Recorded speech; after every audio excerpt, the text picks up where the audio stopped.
wonderful people, great Biafrans, wherever you are on the face of this very planet. Once again, we welcome you to hopefully a very illuminating, very enlightening, in-depth lecture, tutorial, and enlightenment series that most people are very proud of all over this very planet Earth. I welcome you, each and every one of you. I say good morning, good afternoon, good evening, and good night to some of you, because this very radio station, this very platform ordained by heaven itself, is listened to right across every time zone, every continent on this very planet Earth, in well over 160 countries. I welcome you, and as always, as I do so, I encourage you to welcome those who are around you. You must bring your pen and your paper with you. You must bring at least a dose of common sense with you. You must be of a very discerning mind, an analytical person, or persons as the case may be, for those of you who are listening in groups. You can join us this evening, of course, via Facebook Live. They will suppress the numbers if you're kicked out of my Facebook page, which they are going to do, because Facebook is very corrupt, and they are working for the sustenance of the damnable Zoological Republic, which is a terrorist state. They support terrorists. They are promoters of neocolonialism, and of course, they are also beholden to those who are corrupt and holding on tenaciously to power in Africa. If Facebook kicks you out of my page, then you have IPOB Community Radio. Those of you who are in Biafra land, besieged Biafra land, I would say, because SARS is everywhere arresting people, even in Obibo today. And even in Owaza, the army are there also killing and arresting people. We are a people under a lot of torment and siege, where we are all going to prevail. Those of you in those areas can listen to us via FM 102.1. That same FM can be listened to in Lagos. We are live in Benin City this very evening, a very tumultuous, a very victorious evening for those people of good conscience and lovers of freedom and haters of godfatherism. The people of Igoromigoro have prevailed, and that is a pointer for what is going to happen in Anambra State anytime soon. I don't know when that is going to be, but of course we are working and we are praying that Biafra will be here before then. You can also listen to us via tuning, via Radio Biafra app. You can listen to us via satellite as well, for those of you with a very cheap decoder. I think the decoder is about 5,000 naira or there are 6,000 naira thereabout. You can listen to Radio Biafra and our transmission live and direct via satellite. On any of these numerous platforms that I've mentioned, you can join us. I know that some people, I was informed that some people were actually queuing on YouTube even before we came on air. I welcome sincerely and wholeheartedly each and every one of you, and I will ask you to also welcome other people as well. As I said, you must be very, very vigilant, because Facebook is in the very ugly and distasteful habit of kicking people away from my page. That may happen to you. If it happens, simply download IPOB Community Radio and you'll be able to join us on that very platform. I welcome you once again. And as always, my name is Nnamdi Kanu. I am the leader of IPOB all over the world, indigenous people of Biafra, the largest mass movement on the face of this very earth, exceptionally formidable, dedicated group of people all over the world working towards the restoration of the sovereignty of the Republic of Biafra in truth and every honesty. That is why we maintain assiduously so that we are whiter than white and whiter than snow. Nobody can contend with that. They understand that. And I believe very soon everything will be made manifest. I welcome you once again. I welcome you, each and every one of you. And we are going to pray. We are going to pray this evening, as always, as we do here always. Anytime we are live on air, we must hand over all that we are unto the Most High. It's a very short prayer, and I will pray in English language this very evening, not the language of heaven, and I'm sure that even the angels, when they begin to praise and to adore the creation that we enjoy today, which is the Most High, they will do so in the language of the ancients, in Igbo language. And because everything we say here comes to pass, not only that, everything you hear, every lecture we deliver, eventually, it is justified, as the governor of Cross River State have done very recently, to confirm what we have always preached, that the Ekoi people, the Jagan people of Cross River State are indeed Igbo people. I think he has gone to confirm that. That will be a lecture for another day, but for this very day, we must proceed very hastily to, of course, ask the Most High to be part of what we are doing and to hand over all that we are unto him. And today we are praying for all Biafrans who are persecuted, those who were arrested, those who were incarcerated, those who the Abia State government, the judiciary of Abia State are holding hostage, because these are kidnapped victims. I don't want people to say that we've been arrested. We have been kidnapped and being held against the law because we have done nothing wrong. This evening we are praying and committing the family of those, their children, everybody who is in detention, everybody who is a Biafran and you're suffering because of what you believe in, because of your faith in the restoration of Biafra. We are going to pray. We are going to remind heaven that we are still here, suffering in pain, in a lot of turmoil and distress caused by the British for amalgamating the children of light with what is in essence pure darkness. And we must prevail, because darkness can never ever triumph over light. Heavenly Father in heaven, the Almighty Creator of everything that man can observe around him, you are a loving and a very kind Father. Your words are yea and amen, it must come to pass. We come before thee to place before your throne of grace every person, every father, every mother, every uncle, every cousin, every niece, every nephew, every child who has been incarcerated as a result of their belief in the promise that you made your children. That promise is freedom. We are not asking for anything that doesn't belong to us. We are not asking for anything extraordinarily impossible to accomplish or attain. All we seek is that which you have given to every living being, the choice to be free. We were trapped in the damnable zoological republic, not through any design of ours, but because of the colonial interests of Britain. And today, your children are being killed. We are being detained for no other reason than the fact that we dared to rise up to say that we want to be a free people. As we call upon your holy name this very evening, in Obibo, your children are being arrested. In Enugu, your children are being arrested. In Owaza, in Okwa West, your children are being arrested. All over the place, that one of them was beaten to near death. One of them was beaten to near death this very day by the Fulani Janjaweed terrorist army somewhere in Asa High School. Very, very sad indeed. But we call upon thee to have mercy upon your children. We are being persecuted. We are in prison for no reason. You are the Father, you are God, your Lord Almighty. Please, we are praying that you should be very close to every single one of them, each and every one of them who this very evening, morning or night, depending on where their families are all over the world. Those who have loved ones inside the prison of the damnable zoological republic.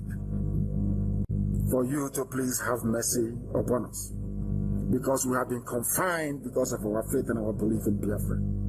We pour out all that we are unto thee and ask for your life-saving grace into each and every one of them. Strengthen them and renew them. Give them determination, give them courage, and give them hope. Let them understand that freedom doesn't come very cheaply, and out of their suffering and their pain, and those who have been martyred in this very cause, shall Biafra be reborn. May your Holy Spirit permeate their being with your peace. that surpasses all understanding, and may your sustaining hope warm our tormented hearts, knowing that we can only draw near to you, and that you are with each and every one of us, regardless of the terrible ordeal that we are going through at this moment. Infusing those of them in prison, those who are detained, including our mothers who are in detention, with a sense of your closeness and your presence. And may your holy angels of heaven be ministering to their spirits. May you surround them with your everlasting care and love and support, that each moment of every blessed day, that they may know that their pain and their suffering that they've been forced to endure in the British created hell called Nigeria is for your divine purpose to be fulfilled upon our lives. That this Biafra may come, that the world may rise up to say that indeed these are the children of God, these are the children of light, and unto them and through them shall blessing be upon Africa. Let your word be fulfilled. Let us adore and praise thy holy name in the land of the living, now and forevermore we pray. He said, without further hesitation, we are going to move speedily ahead to what we have this evening. And I'm going to start, of course, predictably so, with Edo State and what transpired. Somebody wrote to one of us this morning to say that the media is indeed very powerful, because in Benin City right now, as we preach this very gospel of heaven, people are listening, and I'm sure they are rejoicing. In that very land of Idu, that very land this very day lived up to its name, Igodomigoro, the key that unlocks the key. In Edo State this very day, something has happened which before now was deemed almost impossible, because the politics of thuggery, of impunity, the politics of, there are no words to describe, the politics of the damnable zoological republic. But this very day, that very key was inserted into the big key that unlocked the shackles of godfatherism and consigned that little ugly monster, Oshomole, to the scrap heap of history. I want to commend the people of Igodomigodo, because today you have demonstrated bravery, and of course aided by Governor Yosom Wike, who of course is the only governor in the East that understands the meaning of incumbency and the powers that a governor can wield. I do hope that Southeast Efulefu governors may one day be able to learn from him. He has led the fight from the front, but we must not forget that one thing that persuaded the mind, the very decayed, corrupt, insipid mind of Alimajiri, Janjaweed, is the threat by the U.S. government. In fact, the imposition of visa ban on most of them. That at least worked towards focusing their minds on not rigging the election too horribly. They tried to rig. There were a lot of people. The Supreme Court governor sent somebody from Imo State to go and rig elections over there. They caught the idiot, and they gave him the sort of treatment that I believe that he deserved. All of them descended. All the corrupt APC criminals descended in Edo State, but Edo people prevailed. Igodomigodo land, as a matter of fact, they prevailed. And they banished Oshomole forever and ever from the front line of politics in the damnable zoological republic. So whilst we are of course commending Edo people, or Igodomigodo people as a matter of fact, we must also commend, because when they do the right thing, I will say it, we must commend the United States ambassador to the zoo, the U.S. ambassador to Nigeria. For once, they did something right and in the open. If they had been doing this all along, the level of criminality and what I call government banditry will not be this way. Can you see what they have done? For simply banning election riggers, they now concentrated the minds of Fulani INEC and Fulani election riggers, including the aeroplane turner, to do the right thing in Edo State. That was why Edo prevailed. Edo State did not prevail, or Basiki did not prevail, because of all the, should I say, it's the very brave resistance that a lot of people put up. No, it wasn't that alone. What focused their minds? They thought to themselves, I'm not going to rig this Pastor Malam or Pastor Al-Haji into power and then risk my investments in the US. They don't have houses in the USA. So this very evening, we must commend the United States ambassador to Nigeria. She has done very well. She has done exceptionally well. And we want them to continue along this line. That's what we want them to do. If they do the right thing, we will praise them to high heavens and back. But if they fail to do the right thing, of course, we will castigate them, and rightfully so. So we must understand and recognize the genesis of this very heroic performance by Ikodomiko people. The very basic foundation was laid by the U.S. ambassador to the zoo.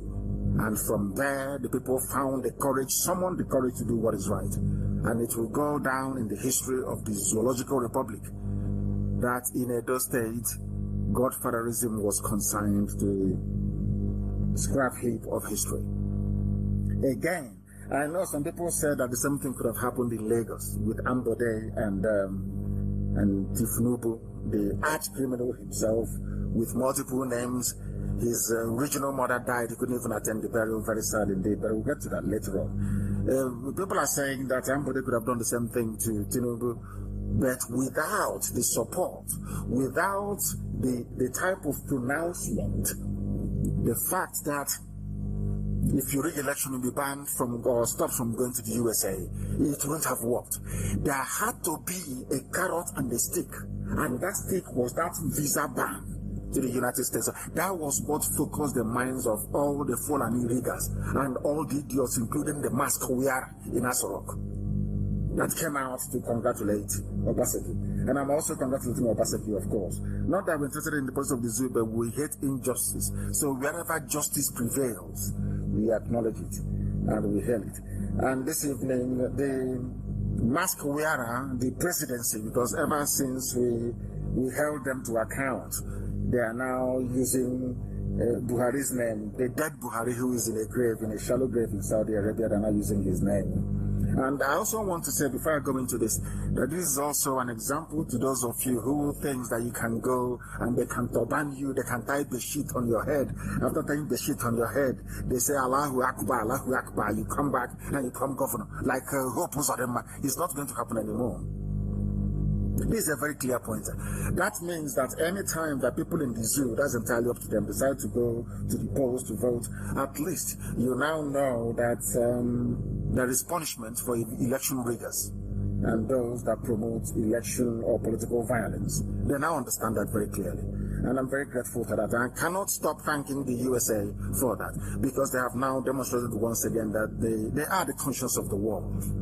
This is something we had expected the EU to do, is belatedly Britain now tagged on, and they won't even enforce it.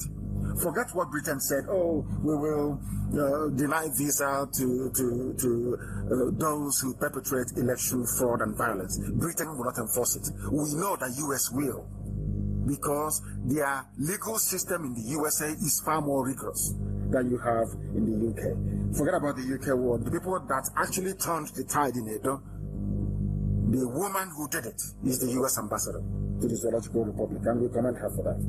Thank you very much. And on top of that, they said it was Vanguard that published this. Vanguard said it's breaking. Buhari congratulates Obaseki, commends electoral process. These are the same bunch of idiots who put Uzodinma in power. A criminal that came forth, they put him in power. Now he is commending the electoral process.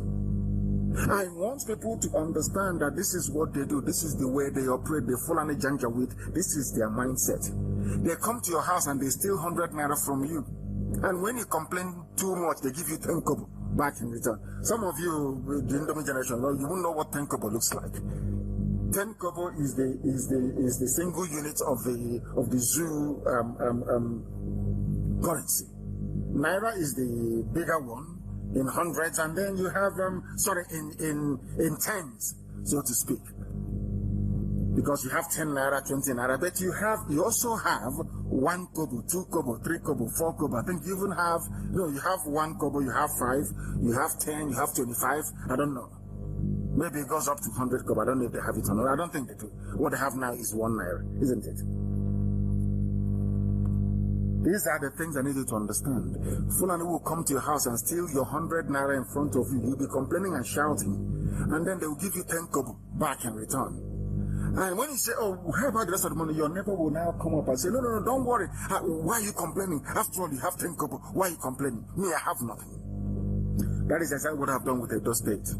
They want to give the impression to the world that they can run a free and fair election, and that is the narrative they will run with tomorrow and all throughout the coming days of this very week. So if you're foolish enough, if you're not schooled enough, if you're not intelligent enough, you will think that somehow INEC has changed. There is now a new era of transparent electioneering and should I say, vote casting process. Of course it is not. You know it isn't.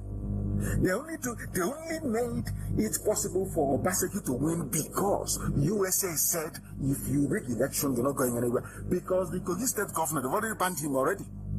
Kogi State governor, they've banned him. Now, what I'm saying is that if the US and to an extent the UK, if you know that these people got into power illegitimately by rigging election, why are you according them recognition?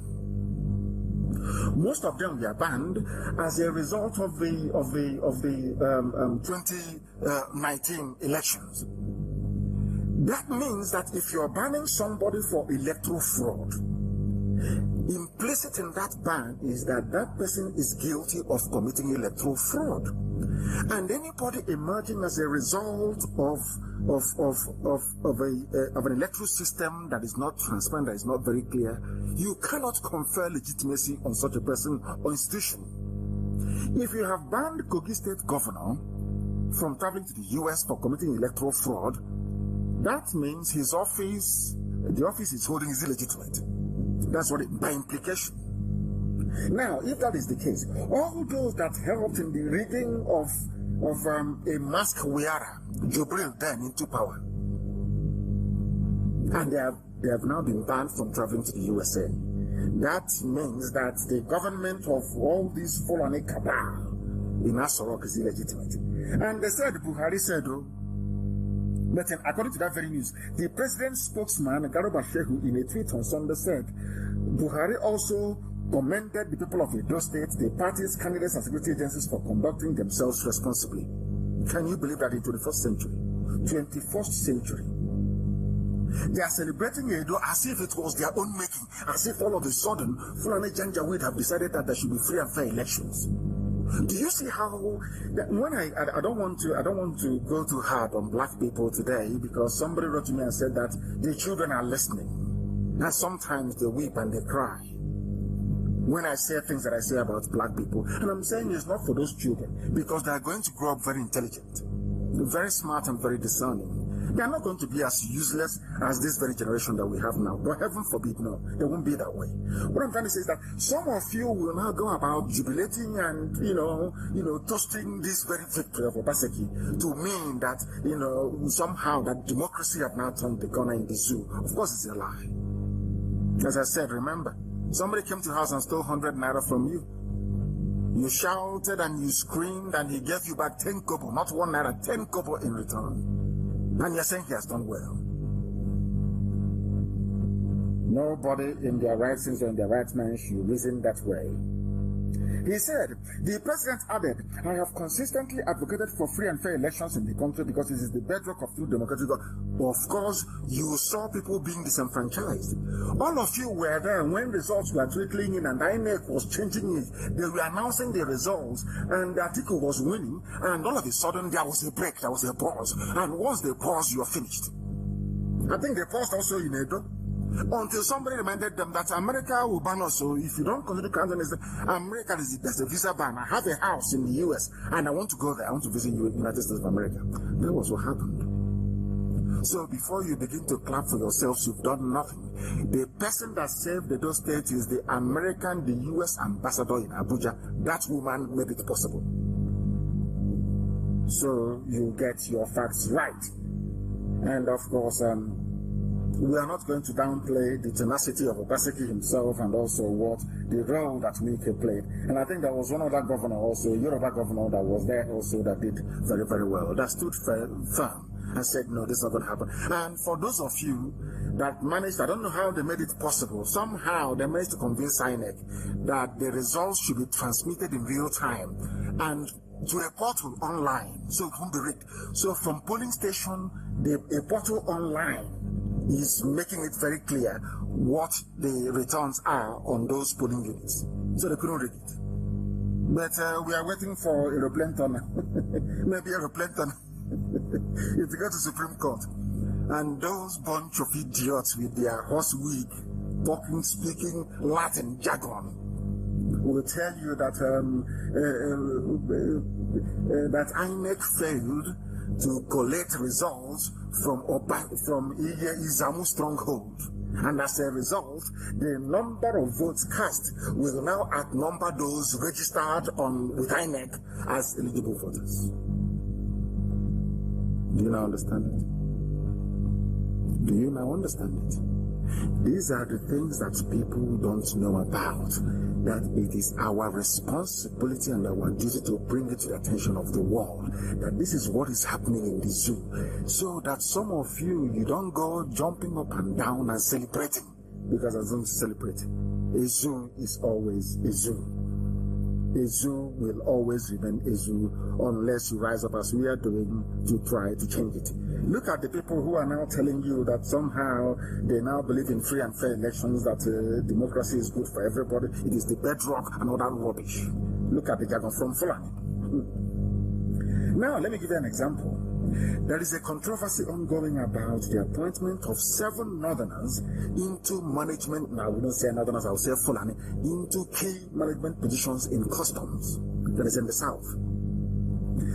Why I'm raising this is because if tomorrow now America says that there is no federal character in the federal appointments under this regime, they will change. Or maybe appoint 1 or 2 southerners into positions. They'll tell you, oh, can't you see we have changed? Unless America rises up now to say that you must adhere to the federal character upon which all the constitutional stipulates regarding the filling of positions, at least federal positions, are equally rationed across the board, they will do nothing about it. I'm just trying to tell you, these are people that are telling you, oh, all of a sudden today, because they don't want their visa to America to be cancelled, all of a sudden they allow the DOE people to speak their mind. And if you allow free and fair elections, nobody of a sound mind can ever vote for APC. Nobody with their correct senses in their skull can ever vote for APC. They know that very well.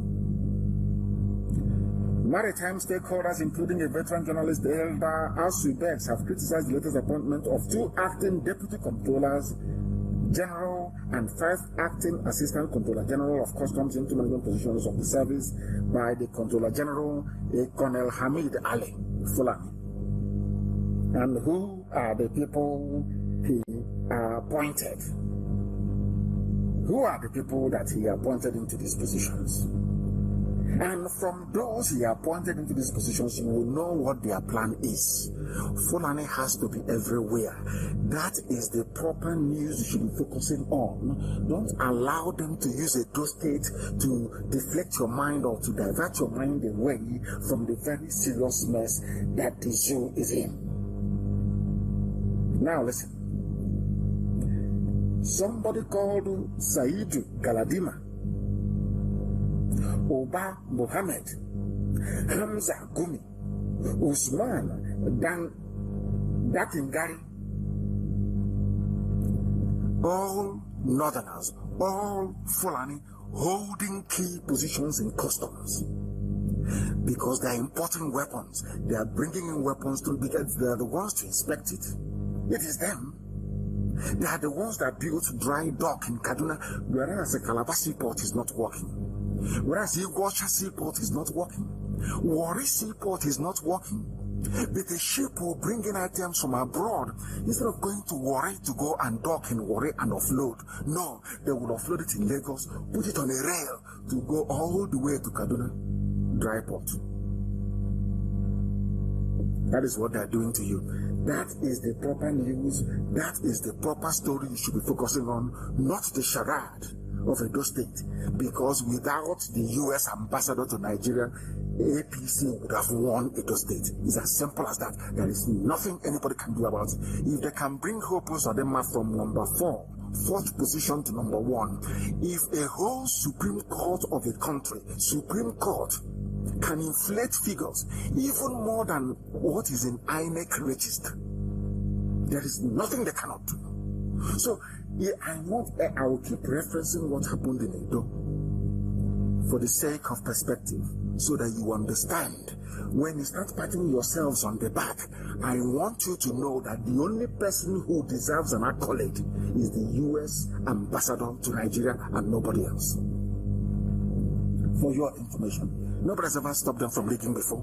What is going to stop them? Before they go, they shoot, they do anything they can.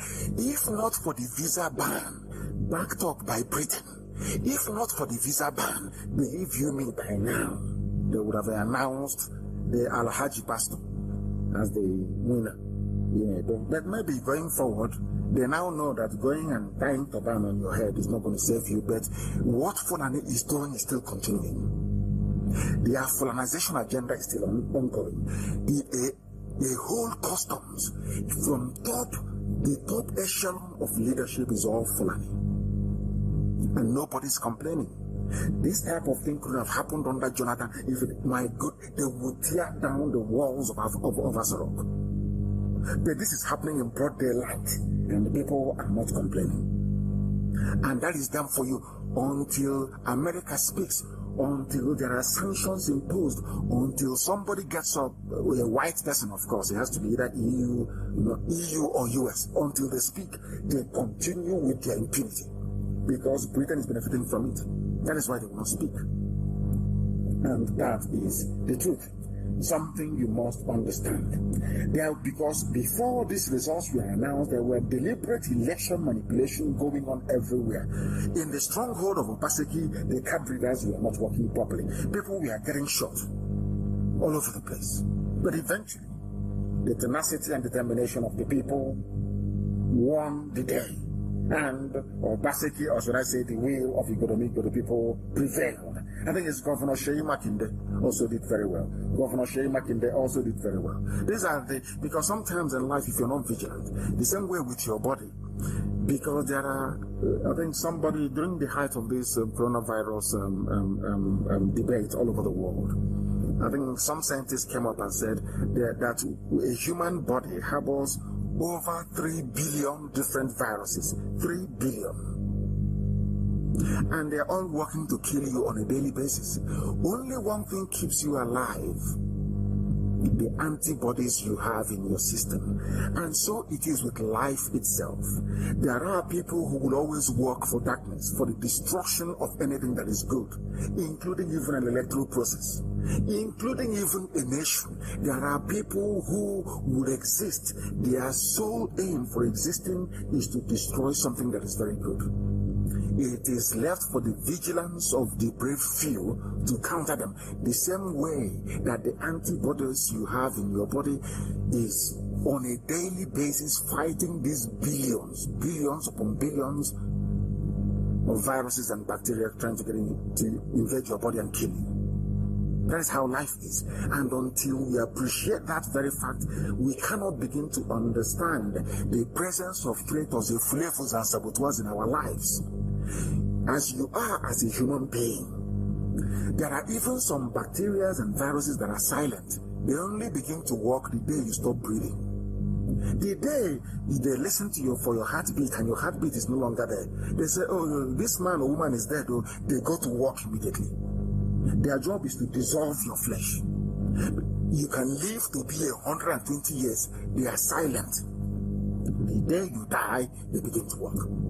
There are some that want to kill you on a daily basis. That is why your white blood cells are very active and working all the time. Those white blood cells are the volunteers we have in our land, very vigilant, making sure that the enemies can never overwhelm us. Why do you think when people contract HIV, they start panicking? HIV doesn't kill you. No, it doesn't.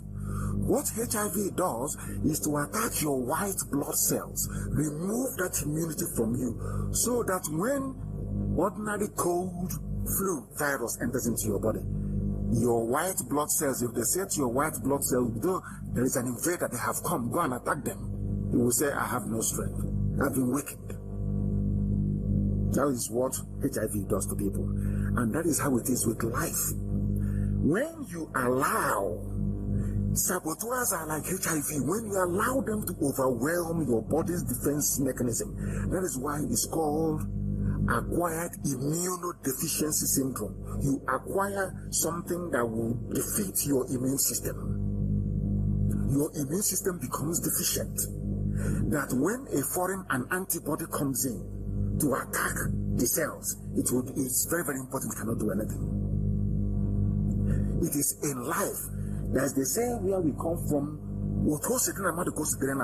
as it is even within your body itself that you cannot see. So it is within life itself. Saboteur, and they're like hate, they don't do anything. All their job is to come to weaken your resolve, to make you to begin to think that freedom is unattainable. And you relax, and the Fulani will come and invade your land and take you over. That is their job. The same thing that HIV does to the human body. Tell the body's defense mechanism, you cannot fight this enemy. They become very weak. And as the enemy comes in, it could be anything. It could be ordinary flu virus, and the person is dead. These are the things you must understand. And that is why we preach this gospel the way that we do it. Because if you're not vigilant, you're finished. If you're not vigilant, why do you think in America they have CIA, they have the National Intelligence Agency, they have FBI, they have what they call the Secret Service, they have, just name it, they have the Drug Law Enforcement Agency, NDLEA, they have, which other one is that again? They have the Alcohol, Tobacco and Firearms. These are all secret services working to protect the way of life of the United States of America. But you don't see it. All you see are shiny buildings and things are happening. They're going to space, they're doing this and they're doing that. You're admiring them. You don't know the work that CIA is doing, that you can go to a shopping mall in America and buy something and not get blown up. Is because of all these agencies. They don't sleep at night. Do you think that without Mossad and Shin Bet that Israel will stand? That is Mossad and Shin Bet, they don't sleep, they don't go to sleep every blessed day. Even in the UK, there is MI5, there is MI6, everybody they are very vigilant every blessed day to maintain their way of life. Who is vigilant or who is keeping watch on your behalf in the zoo? Nobody. It's only now that our volunteers are keeping watch over Biafra land. If not, they would have been gone a long time ago. Janja would take it. Fulani would have taken a point by now. It would have been another emirate. They'll be discussing how to install an emir in a point. But we said no. That is not going to happen, and it will never happen. We outnumber them. It can never ever happen. Now, listen very carefully to this.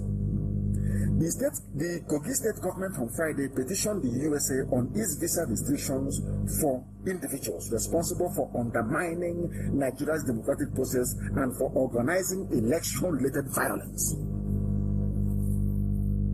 The immediate of Kaduna is there. I want people to understand the reason why the Kogi state governor is writing letters saying, please tell me why my name is there. I am surprised and I'm shocked. Because an election leader, and America knows he did the election to get into office. But he's a governor. So the work that we are supposed to be doing, we have abandoned it for white people to do it for us. Isn't it very ironic that it took the intervention of a white woman, an ambassador to Nigeria, for you people to conduct election and leave people alone? These are the things that I want people to understand. It took you know that we hate ourselves so much that what happened couldn't have come from a black country. Imagine a country like Kenya saying, no, if you rig election in Nigeria, you cannot come into Nairobi. Imagine Ghana saying, if you rig election in Nigeria, you cannot come into Accra. Do you think anybody will listen to them? But it had to take the intervention of a white country for your corrupt politicians and criminals in INEC to sit up and do the right thing. It's called perspective. So you understand where this victory in Edo came from. The man is writing through somebody called Ayo. They're saying, we received your letter from the embassy made available to journalists saying that the letter was written. Sorry, Kogi State Governor Alhaji Yahaya Bello wrote to the United States government because of the sanctions imposed upon him, which is of course visa. Now they said, please note that for the purposes of this protest letter, we are not only interested in the citations to the extent that they are not preferable to Kogi State and our citizens. For the most part, we consider elections in Nigeria are complex affairs, which will continue to require improvements for the future. They acknowledge that elections in Nigeria will continue. This is from the governor of Kogi State, that elections will continue to be rigged in Nigeria. They were saying this thing on Friday until they become perfect. The 2019 Kogi State gubernatorial election was also not without its challenges. When black people tell you that the election that they had challenges, it means that somebody somewhere was rigging the election.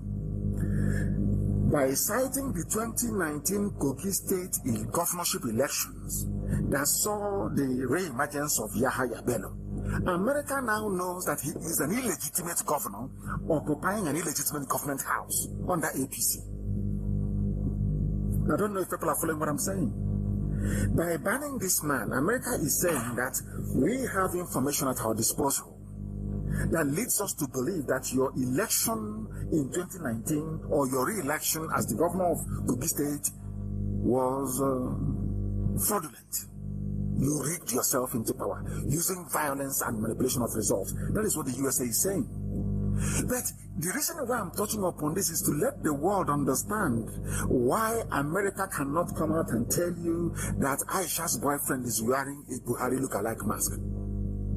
Because people always say that nonsense all the time. Why is it that if it is not Buhari, why is America not saying anything? But now America knows that somebody got into office is called a governor fraudulently.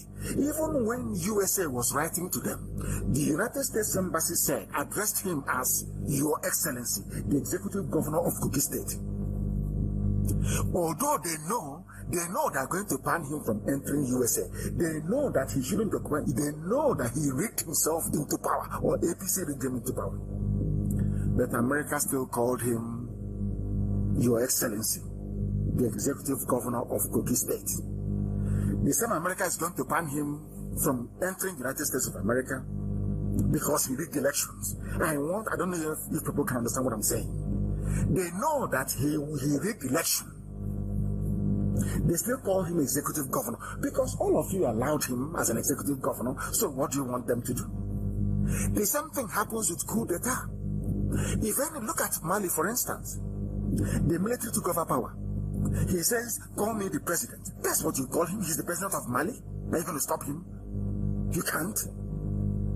Because Malians have accepted it. If you don't accept it, do something about it. I want to educate and enlighten those who keeps asking, why is it that America won't do anything about the mask wearer, Aisha's boyfriend, with his hands looking like that of a 35-year-old in Asorok? It is not their duty. They are banning Yahaya Bello from entering the USA. They know that he stole the election in Kogi State. They are still calling him Your Excellency, the Executive Governor. I hope that is not too complex for some people who don't understand, or who are not, or who have parted with their common sense as a result of existence in the zoological republic. These are the things that you must understand. These are the things that you must know. Because America said something. And this is what we've been saying from day one. There is a lot of impunity going on in the zoo. USA, if you don't do anything, that impunity will continue. There are Christians dying every day, being slaughtered by Fulani Islamic extremists, terrorists and bandits. USA, if you do nothing, nothing will happen. If there are some people in USA, in the State Department in America, there's the Foreign Service, who believe that they cannot do anything. We have no powers, we can't do anything, we can't intervene. Ordinary visa ban has delivered the right result in Edo State. Ordinary visa ban. And we want them to do the same thing regarding the daily slaughter of the innocent going on. As I'm speaking to you right now, that slaughter is happening in Opa. It is happening in Owaza. That slaughter is happening in Obibo. It is happening all over the place. Christians are being killed every blessed day for no reason. Because America hasn't spoken, they have done nothing about it. It's not just about saying, oh, we are engaging the government. You know, as Britain would say, we're engaging the government to see what they are going to do, to say we are taking them to task on the human rights abuse and all that. Do something about it. Rather than all the years coming and writing and saying, oh, we sent observers to observe the election. There were a few disturbances here and there in one or two polling stations, but that wasn't enough to affect the overall result. Rather than writing all that garbage every time as an EU observer or UK observer or US observer, all that garbage, simple. If you read the election, we can no longer give you visa, and you will see the results immediately. You will see it with your naked eyes. Not all this stupid report. EU was observing, and there were a few violence, a few gunshots, a few people were disenfranchised. But all in all, it was peaceful rubbish. Now that America has come out to say, if you read, you cannot enter our country. Has things not changed? Has it not changed? These are the things that the world must understand and come to terms with. In Africa, you take action. These are white countries, powerful countries all over the world. These same white people colonized Africa for decades. So we respect them, we are afraid of them. That is the mentality of a black person. Once USA speaks, of course the whole world will take it seriously. Now you have banned them from going to the United States of America. Has it not delivered a peaceful election in Edo State? Relatively speaking, of course. These are the things that you ought to know. Yahya Bello said, my visa ban unacceptable. Yahya Bello tells U.S. government in a letter to the ambassador of the United States of America and to the Secretary of State of Government, Folashode Arike Ayoede, said that the ban on Bello has emboldened opposition parties in the state who had earlier maintained that elections were rigged. Of course, it was rigged because USA, they have the raw data. You don't know they have satellite, they can see what is happening. You don't know that they have spy satellites, over 300 of them. Why do you think you go to Google Earth, you will see it? If ordinary Google can look into through your window to see your bedroom, how about USA government? They see all this violence, they see what you're doing when you're snatching ballot boxes, when you're killing people and all your thuggery, they see all of that. And they have compared it. But the funniest thing is, what this ban on Bello means is that in the eyes of the USA, you are not a governor. But since your people are so stupid as to allow you to remain in government house as a governor, that is their business. If they call you Your Excellency, we'll also call you Your Excellency. I want people to understand this. Do you see how reasonable people reason? How sensible people reason, not like animals in the zoo. Now, Bello I'm using Bello as an example. I think El Rufai also was banned from traveling. I think El Rufai also was banned. They told me that he will say he will call America an infidel country anyway. He prefers to go to Afghanistan where there are terrorists because he himself is a terrorist as well. Now, this little boy, Bello, has been banned from going to the USA, which means that he is not. Which means that he got into government house fraudulently and illegitimately. Rather than writing a letter, go and present all the facts and figures before the world. Go somewhere and say, these are the results, this is how they were collected. Let the opposition party do the same thing, and you see if you stay there for one more day. The same thing everywhere. And I want our people to learn a lesson. Of course, we are not planning to participate in election in the zoo, but our people must learn from what happened in Edo State, not to be afraid of these criminals. You stand up to them. And the governors that have been so weak that even Ohanese acknowledge that the useless governors you have in the East that are so weak, they are not in control of their state. Look at what Wike is doing. Has anybody shot Wike? Have they removed him? Have they impeached him? You cannot do it because he is an executive governor. You have powers. Enugu State governor has the powers to convene a panel of inquiry over the illegal shooting and killing of unarmed people in Emene. But can they do it? If you ask them, they say, if I do it now, they remove me. Who is going to remove you? Remove you from where? Why? How come they have not removed the Wike? And the funniest thing is that once you're bold and you're doing the right thing, they respect you eventually. Don't they respect Abaribe? Even Wike, don't they respect him now? Sometimes being a coward doesn't pay. And at least, if there is one thing I like about the state election is that the era of going and kneeling and as a pastor, they're shouting Allahu Akbar on your head is gone. You can use it's meaningless. If you're not popular with your people, Fulani can no longer put you in power. Because if they do, they get visa ban coming. And what visa ban means is that you are a fraudulent politician. The office you occupy is illegitimate. Simple. I hope that after tonight's program that our people will begin to appreciate the enormity of this very ban. Acts of violence, intimidation, or corruption that harmed Nigerians and undermined the democratic process. That is what they do, APC, and they do it very, very well. And America should go further. They should go further than this. All they need to do is to say, if you are engaged in all these things, your assets will be frozen, you'll be banned from traveling abroad, and you see changes overnight, because black people cannot do it. I want you to name me a black country that's ever successfully carried out a revolution before. It's not in our DNA. Because even when you want to come out to carry out a revolution, because most countries have in Africa are not homogeneous. There are different people grouped together by colonial masters. They can never agree. Once a head of state comes from your clan or your tribe, that's the end of it. Nobody from that clan or tribe will be able to reason properly anymore. What is happening in Tualamajri? The whole Fulani people, of course, they control the houses, they ganged up together and said that regardless of what happens, we must complete our 8 years. Even if it's a cow in Asorok, we don't care. He is our Mr. President. We will complete our 8 years. The whole country is complicit in the subversion of their own constitution, which I will deal with later on, of course.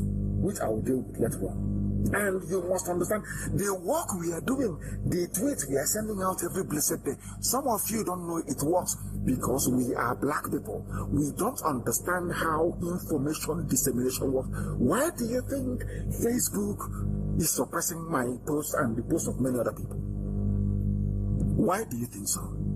Why do you think Facebook is busy suppressing people and promoting those they think will sustain the image of the zoo? Why? Because it travels very, very far. For those of you who think that what we are doing on Twitter sometimes, and that is why I have warned, everybody must be on Twitter and you must follow one another. Twitter is very, very potent. Very, very potent. People understand that Facebook is compromised. They know that Facebook is corrupt. They know that Facebook will deal with anything corrupt in the world to make more money. That is how they operate. Nobody takes them seriously. If you want to be taken seriously, you must go to Twitter. You must open a Twitter account.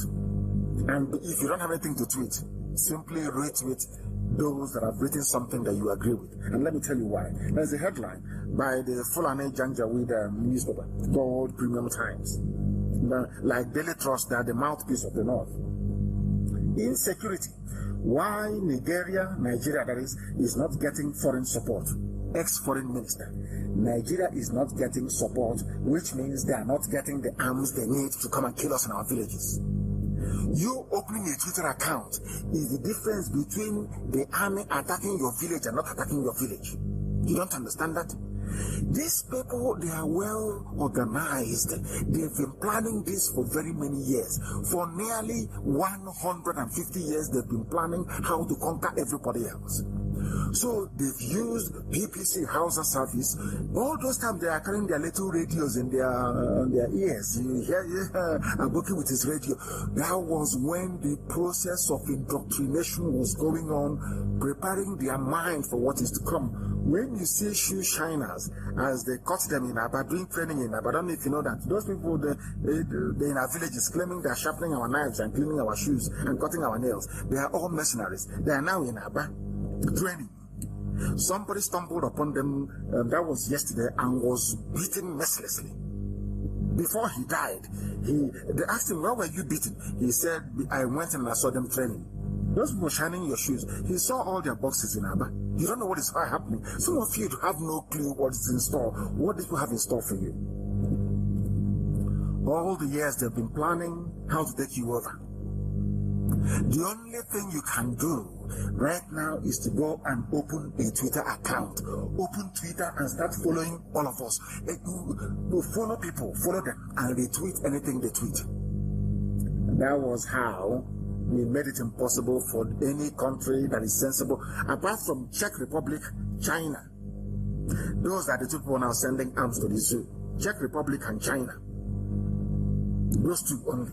The rest have said no, because they have seen reason in what we are saying, that these arms are going to terrorists. Go to my Twitter page or handle or whatever it's called, and go through the messages. You will see the consistency of our message. Consistency of our message. Don't give arms to Nigeria. Don't give arms to Nigeria. It will end up in the hands of terrorists. Do you know today they have agreed with us? Because here is the headline. Why Nigeria is not getting foreign support.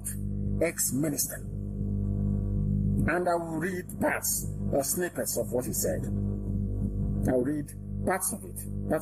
For example, he said, what is the man's name again? His name is, let me see if I can get his name.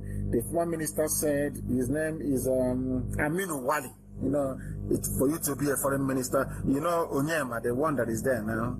Geoffrey Onyema is almost full on anyway. If you call him an Igbo man, that means your brain is not intact. He's a Fulani through and through. Now, this Aminu Wali, he's called, was a former foreign minister. You know what he said in this publication by Premium Times, which is a Fulani Janja witness. For example, which is this, remember when Jubril went to Trump and said, give us helicopter? Go and watch that interview.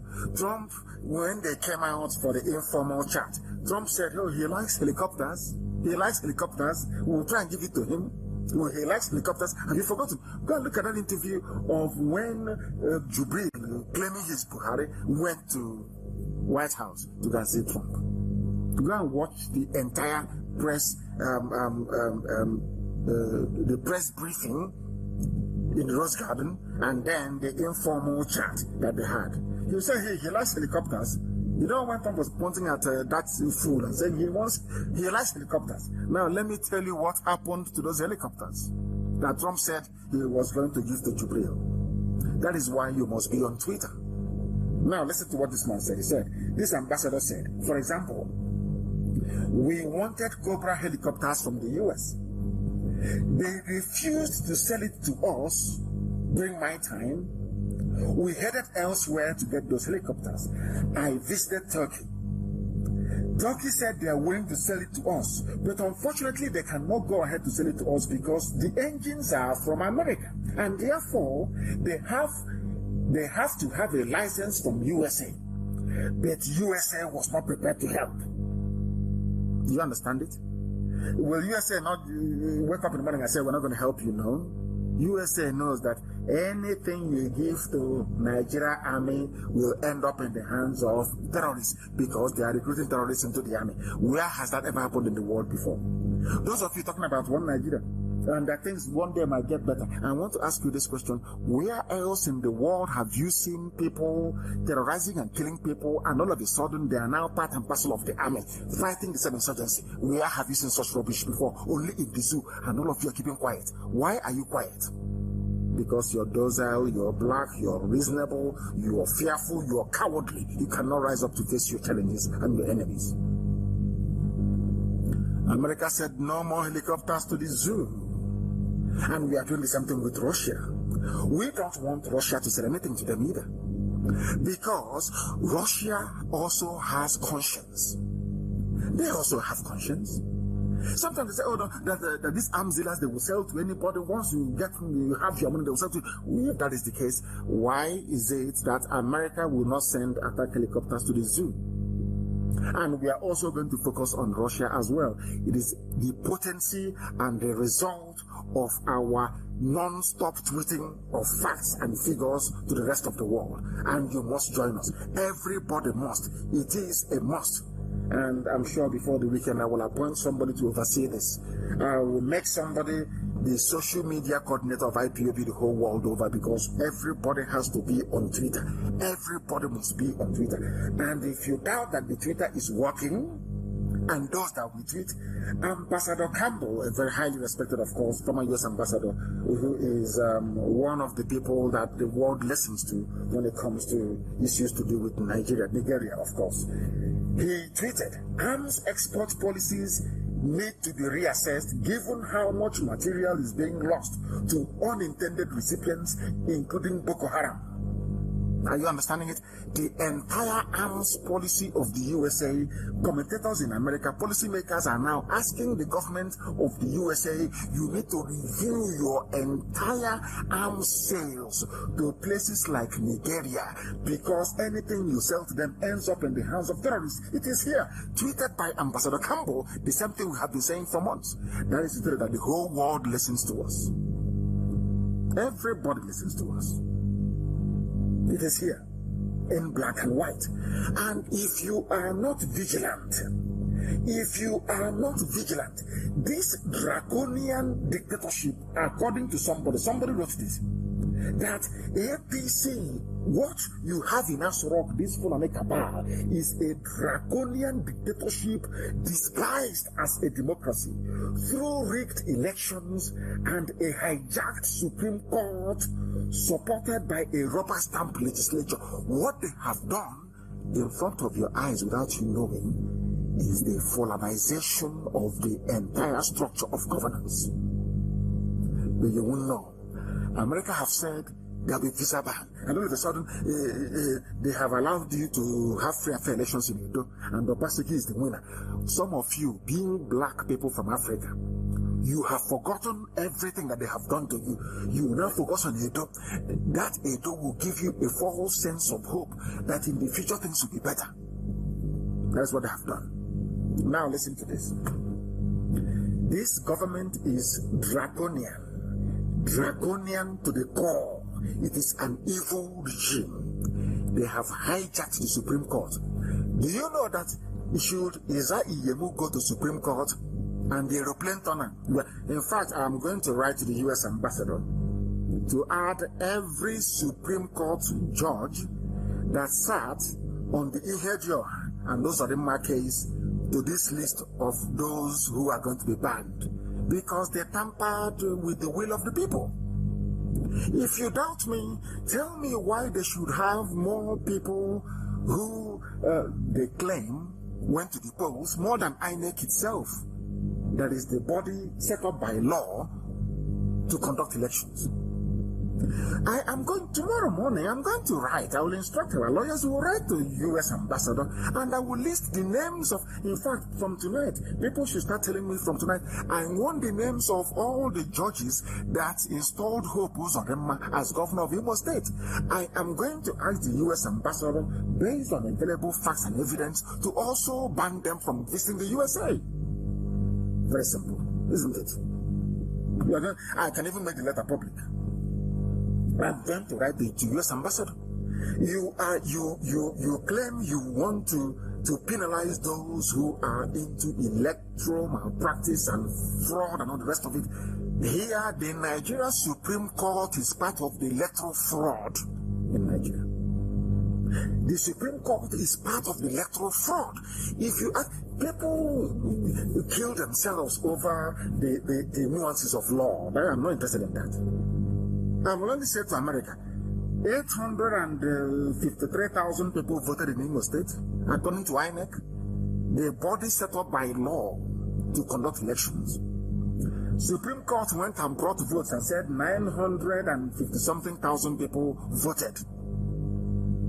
America, do you believe INEC or do you believe the Supreme Court? Who was set up to run elections? Is INEC. INEC, bring your register. How many people went to the polls? 850-something thousand people, less than 1 million. Supreme Court, where did you get the other number from? They say, oh, we cannot review because we are the apex court. We cannot review what we have done. We are the apex court. Oh, you lied and you cannot review it? You lied. Now all those judges that are going to be banned from going to USA because the election riggers. Imagine a country where the Supreme Court is part of the rigging process. You wake up in the morning and you say you believe in that country. You believe in such a place where Supreme Court is part of the rigging process of the ruling party. That was why this very clever writer here, it's not me that wrote it, this very clever writer here said, and I will read it for the world to hear, that APC is running a draconian dictatorship disguised as a democracy through rigged elections vis-a-vis Kogi State, for instance. The idiot is crying now, and they hijacked Supreme Court, supported by a rubber stamp legislature. He went on to say, the worst, however, is the open-faced display of tribalism by the Fulani, religious bigotry, nepotism, and blatant exclusion. The customs I read to you earlier being a prime example. The rule of law does not exist in Nigeria anymore, and I'm going to use Hope Uzodinma, the Supreme Court governor, as an example. Rule of law does no longer exist in the zoo, because if you go to Opa right now, army are killing and shooting at people as I speak to you right now. In Iguacha, the same thing. In Enugu, the same thing. An army that was set up to fight external enemies are busy inside exterminating people they feel opposition to the government. Nigeria, according to this writer, is now a full-blown Islamic fascist state holding millions of citizens hostage. And if you don't rise up to do anything or convince the likes of the US ambassador to do something, you are finished. You are finished. Now, they said, expect more intrusion from international society because the situation is now so critical and could have dangerous consequences for the sub-region and Africa if the people choose to go the way of violent resistance.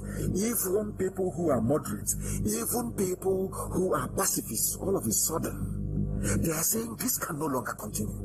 There must be resistance. And I'm asking everybody who is listening, every day the army comes to your village to raid, kill people, arrest them. Those who are working in the courts, especially in Abia State, are making money. Those in the courts in Iguacha are making money. Because one of the deputy, there was somebody, I think he's dead now, he wanted to take money from IPOB and we said we're not going to pay any money. People that went out to celebrate Donald Trump in 2016 were held in detention for 3 years. For 3 solid years. The outgoing US ambassador, we wrote. I went to America, I complained to every legislature I met. There are people came out to celebrate Trump and they were locked up for 3 years. For 3 years. If those people become violent, if they pick up arms, are you going to blame them? Because resistance is a duty. You must resist. You must resist this Islamic Janjaweedism. Forget about Edo State. They use it to somehow make you feel good for a few days. Their plan is there. Their plan is to spread Islam by force, to Fulanize you. Their plan is to turn you into how they are. Can you imagine if they have succeeded? They succeeded with Hope Uzodinma. They put Yahya Bello there. Imagine if they have succeeded in putting Izamu. That means there is no need for elections anymore. Anytime there's election, you just travel to the north, they tie the shit on your head and say Allahu Akbar, Allahu Akbar. Convert you to Islam, you come back and you're the winner. Imagine such a society. Can you imagine leaving such a society to your children to inherit? That's what we are saying.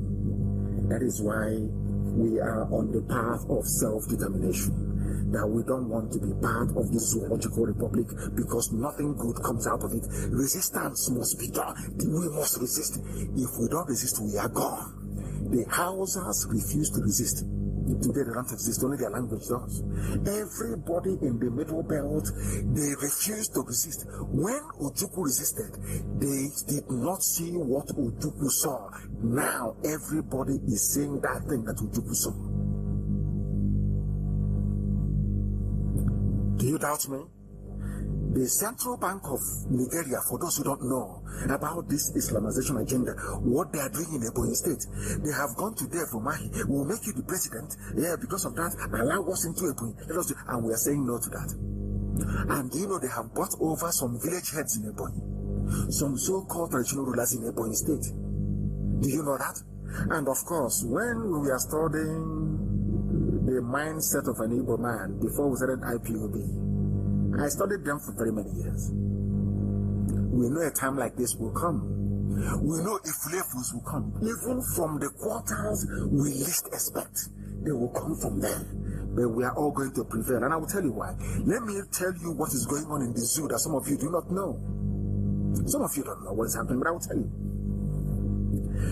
There is a bank called Jaiz Bank. J-A-I-Z. J-A-I-Z Bank.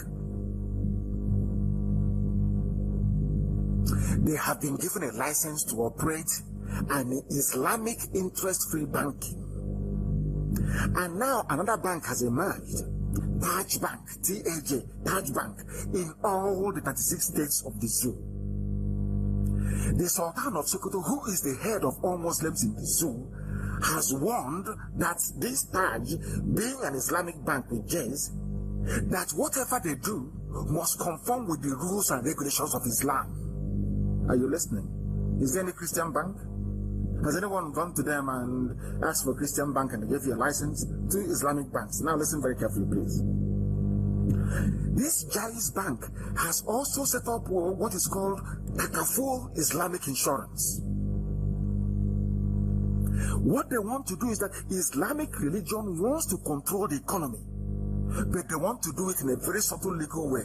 Very soon, only now, Dangote only has the sole right to cement, sugar, salt, pasta, which is a spaghetti. Very soon, only him will control the supply of petrol for your vehicles, should he finish his refinery near Lagos. They want what they have gotten political power. Now what they want to do is to Islamize the economic process. And this is how they're going to do it. Listen very carefully, please. They want to control the economy as well as politics, which they have in their firm control with the help of the British. I don't know if Britain will also help them to control the economy. That remains to be seen. You must remember, the richest man in the whole of Africa is Aliko Dangote. He controls 54% of every industry in the zoo. If you come to the zoo, Nigeria, 54% of the manufacturing base of the zoo belongs to the Fulani through Dangote, who is Islam, of course. Now, listen. Very soon, your sisters and your nieces will look for work, and your wives will look for work in Jaiz Bank or Jaiz Insurance or Jaiz Insurance. And do you know, because it's an Islamic bank, listen carefully please, because Jaiz Bank and Jaiz Insurance are Islamic financial institutions, even if your wife is even if you're a pastor and your wife is looking for work in one of these institutions, she has to wear hijab. After all, it's an Islamic bank. Is that very clear now? Is that very clear to all of you? How they are emasculating you. They are strangulating you. You don't know. They are strangling you. They are finishing you. You people, oh my God in heaven. I wish these people can see. As part of the conditions of service in Jaiz Bank and Jaiz Insurance, you must wear hijab to work. And very soon, as this writer quite rightly pointed out, you'll be forced to pray 5 times in a day. And you may have to work on Sundays because they don't recognize Sundays as being a holy day. And they will pay you very well until they buy over your soul, and then you come back to the village and start preaching Islam. And if you're married, they will force your kids to attend their Islamic schools. as part of the job incentive, isn't it? This person said that people should mourn like Mordecai did, Esther and the Jews, when they were suffering in Babylon. That the end is near. If the horror does not fully happen in your days, it will happen in the days of your children. Do you say why we want to be Biafra? People don't understand. We want to save you from what is to come. We want to save your children from a worse fate than you have had to endure in the zoo. Are you following what we're saying? That was why somebody wrote or somebody spoke or said something which was captured by one of the zoo newspapers, that the zoo will break up before 2023. Now, some people have heard some comments, and people are writing, this is Cardinal Onaikan, the Archbishop Emeritus, the former Catholic Archbishop of Abuja Diocese, well spoken, a man that I respect so much. Onaikan, a man that I respect very, very much, because he's outspoken and is an honest man. He has spoken. What did he say? Nigeria can break up before 2023 if we remain irresponsible. People can now see it. That resistance is now. Resistance is not tomorrow. People must build resistance. Middle belt must resist.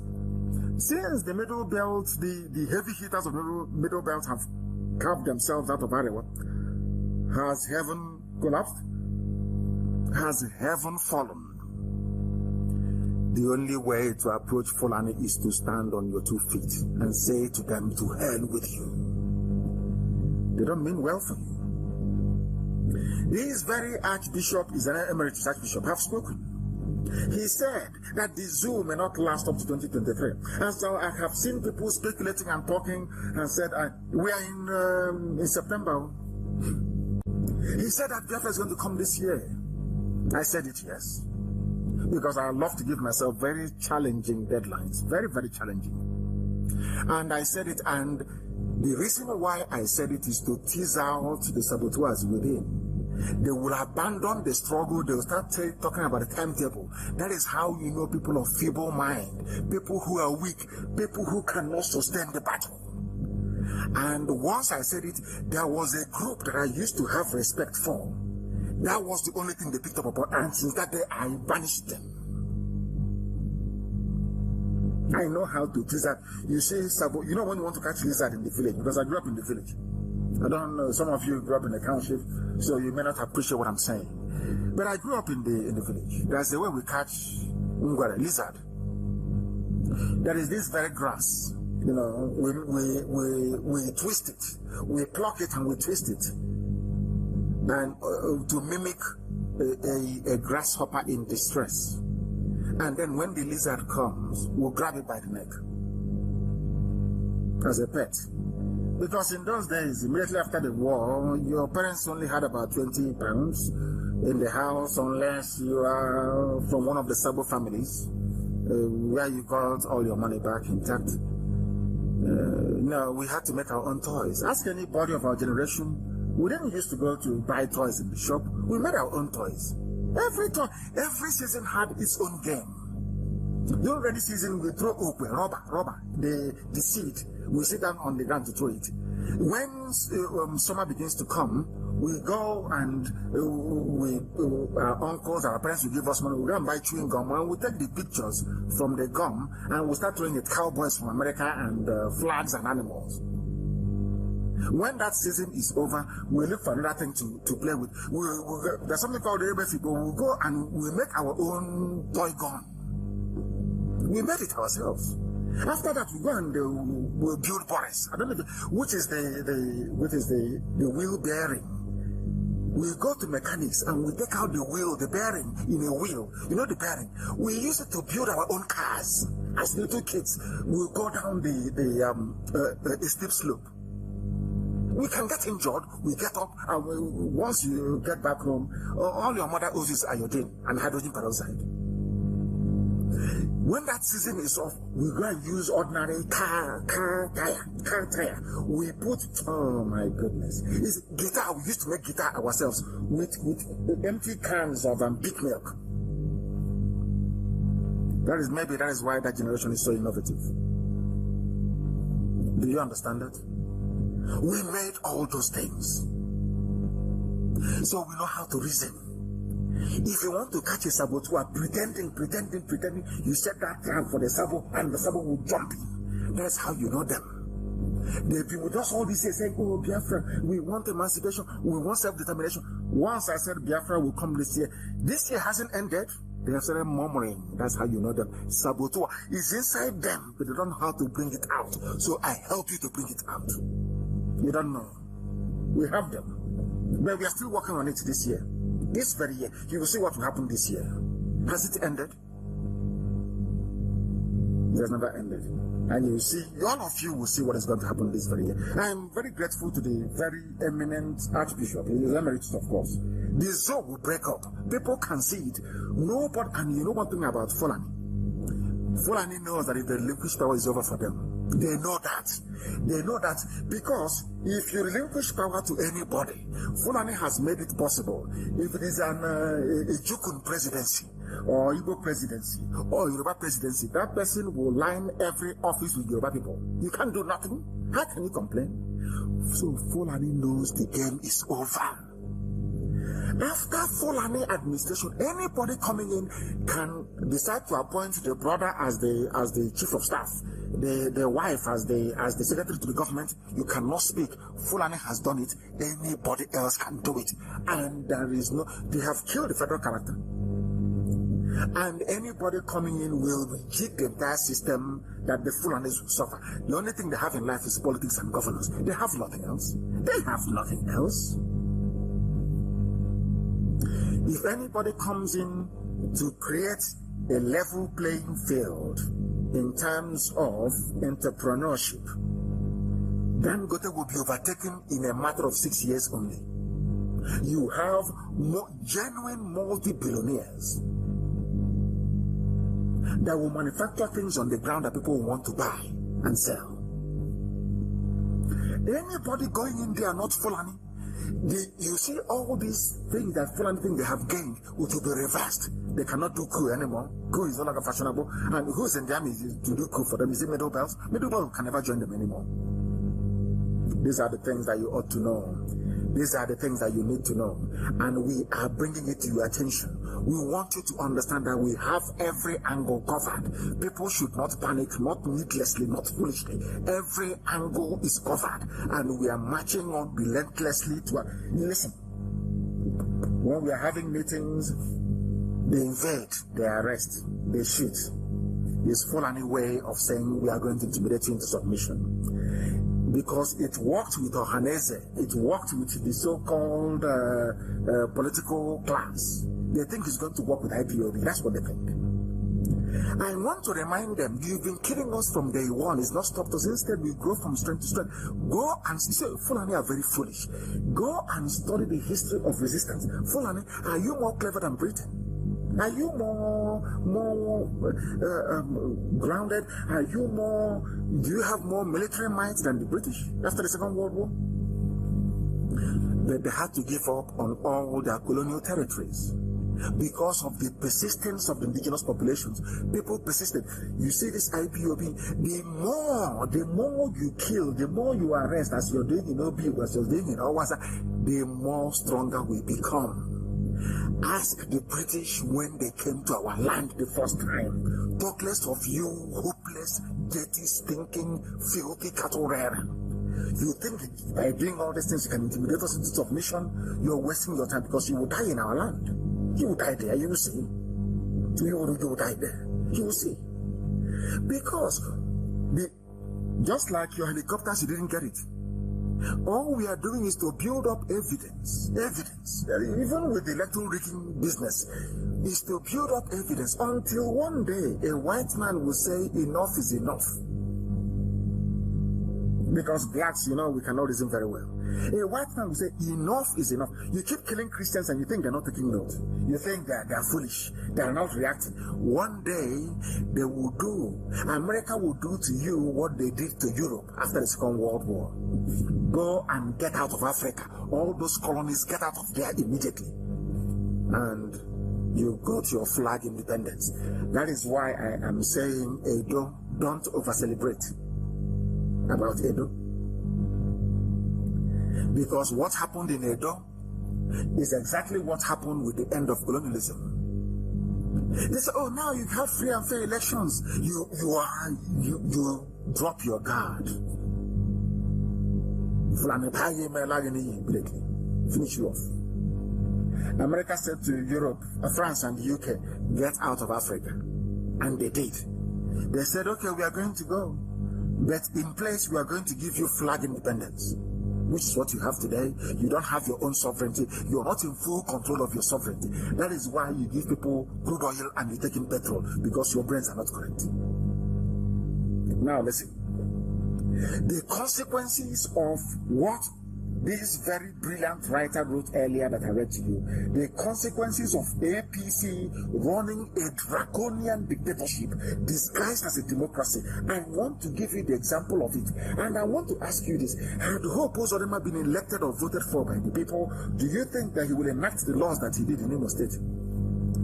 Do you know Hope Uzodinma enacted a law or got some idiots in the Imo State House of Assembly to pass a law for him, giving himself the same status as Queen Elizabeth of England?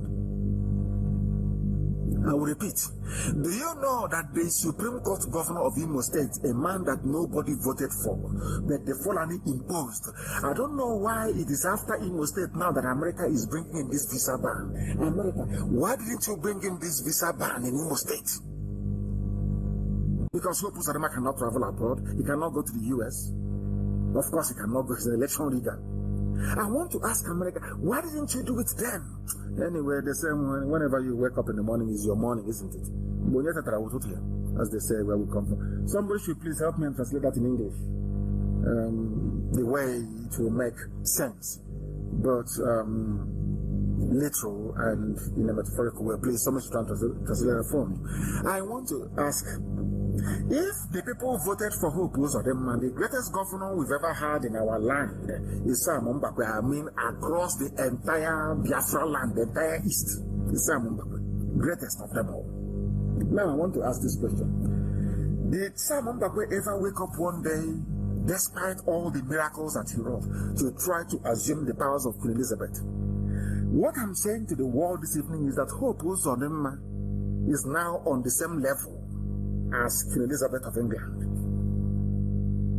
And funny enough, nobody voted for the Queen, the same way that nobody voted for Hope Uzodinma. Now listen to what he has done. Hope Uzodinma has signed into law in Imo State.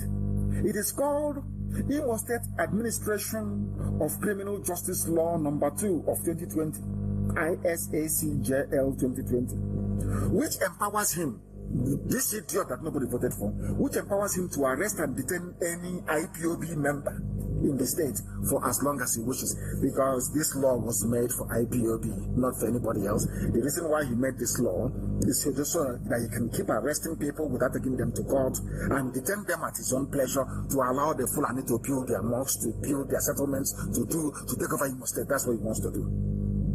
And how he can do it is to bypass the law court, because they arrest us, and once we get to the courts, you will see their frivolous charges, and they'll dismiss the case. They will grant bail, because we've done nothing wrong. We've not harmed anyone. Imo State Governor Hope Uzodinma has signed into law in Imo State a law enabling him, empowering him to arrest and detain anybody at his pleasure. The only person that has that right in the world is Queen Elizabeth of England. You can detain in a democracy.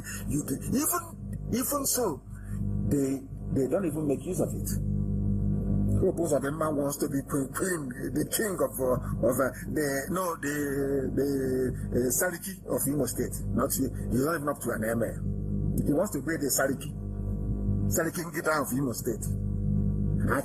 He can go to a Haji and point at anybody and say, arrest him. Put him there anytime I feel like. And the reason why I'm saying this is because I want the world to understand the type of idiots that emerge as politicians in the zoo called Nigeria, especially in Biafra land. With every apology to those who are doing right, to those who are doing what is right, like with full apologies to such cadre of people. This idiot has given himself powers. According to this law, any person detained on the orders of Ozodema can only be released when he grants a license to the said individual. Ozodema will now sit here and write a license. You can now release Nnamdi Kanu from detention. He has fulfilled, I'm now happy. And you know the funniest thing? The idiots that passed this law in Imo State claim they're intellectuals. They're in the House of Assembly. See, these are the morons that claim that they know something when they know nothing. Why do I say what I say? Let me tell you what the law says. Section 484 of the law provides, where any person is ordered to be detained during the governor's pleasure, he shall, notwithstanding anything in the law or in any other written law contained, be liable to be detained in such place and under such conditions as the governor may direct. Ozodema can say, take him to Okigwe prison, take him to prison in Inowere, take him to Olu prison as he likes. In a democracy. Somebody who was voted for and can be voted out, so they claim, although he read himself in because nobody voted for him. Can you see the reason why he's enacting this law is because he was not democratically elected into office. He wants to try what his masters have done, the Janjaweed. The law also abolished all forms of preliminary inquiry or preliminary investigation into a criminal charge by a magistrate or any other court. This baboon, this monkey, went and took away all the powers of the magistrate to investigate. So he can actually pick up somebody who is innocent and lock him up because he doesn't like the person. And no court, no magistrate, no high court can review it. Look at the Imo State of Mbakwe. Look at the idiocy, the stupidity going on in Imo State. Yeah, you have intellectuals that went to school. Most of them are graduates. Do you see why I hate university education in the zoo? Nigeria should not have universities. They are foolish. They are foolish and foolish and foolish. How can people that went through the four walls of a high institution allow this to stand? And do you know the funniest thing?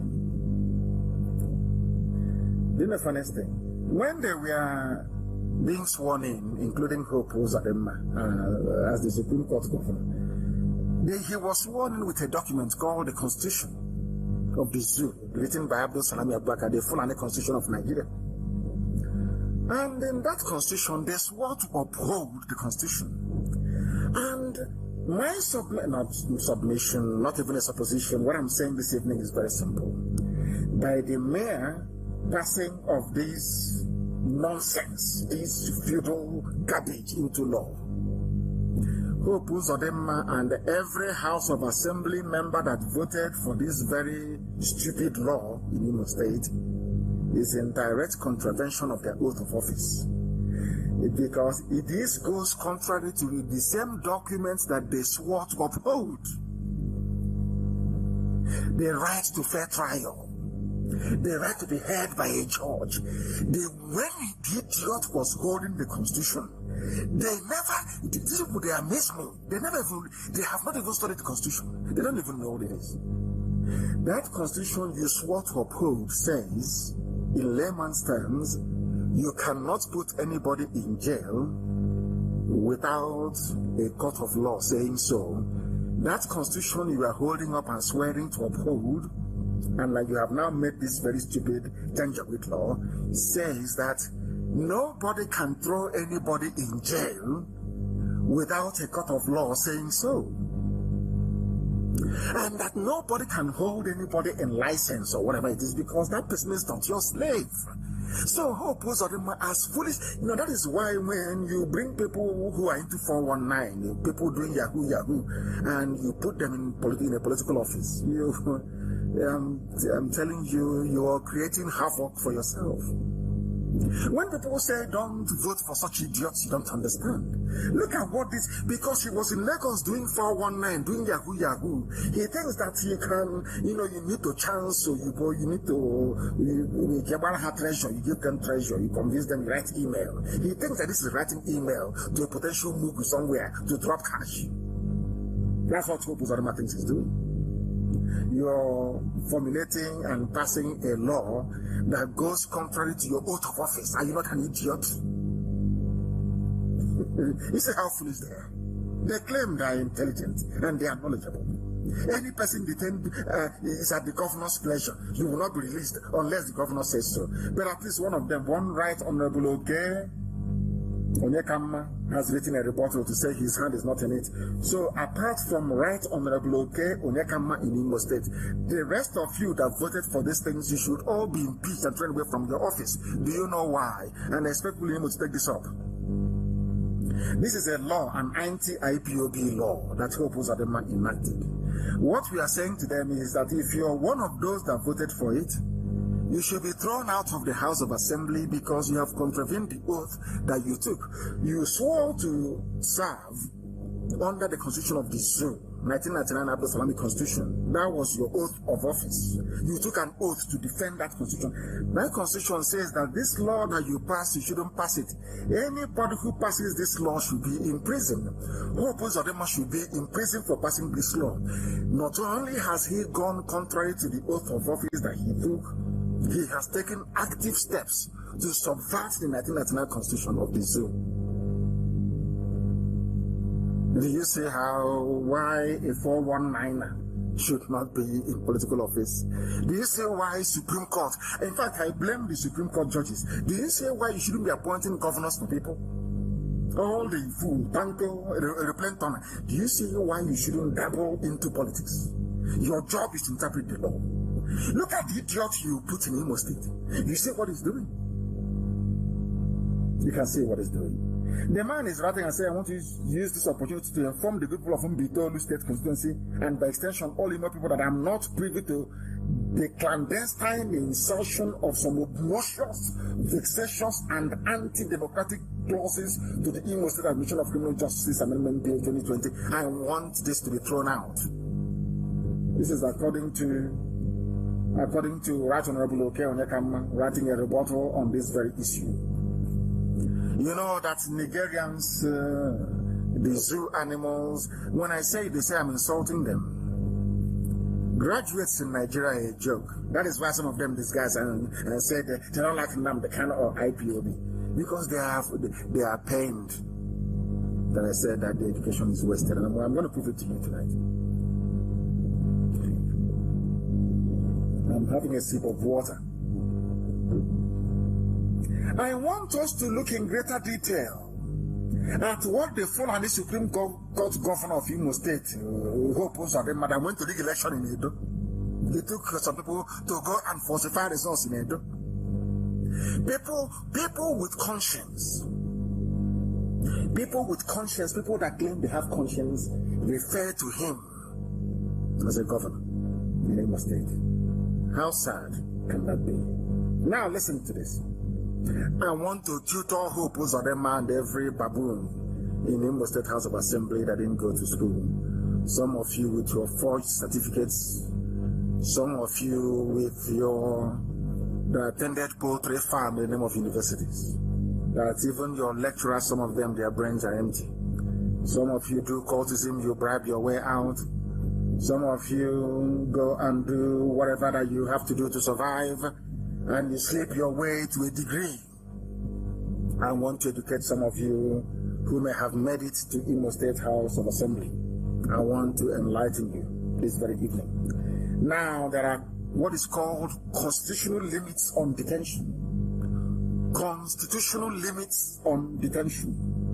I want Hope Uzodinma to understand that that constitution you are holding and you are being sworn into office with, and every idiotic Imo State House of Assembly member that passed this anti-IPOB bill in Imo State House of Assembly, that section of the constitution that you're holding reaffirms the supremacy of the Constitution, and I quote, Section 9, somebody should please Google the Zoo Constitution, please, and put it on my page.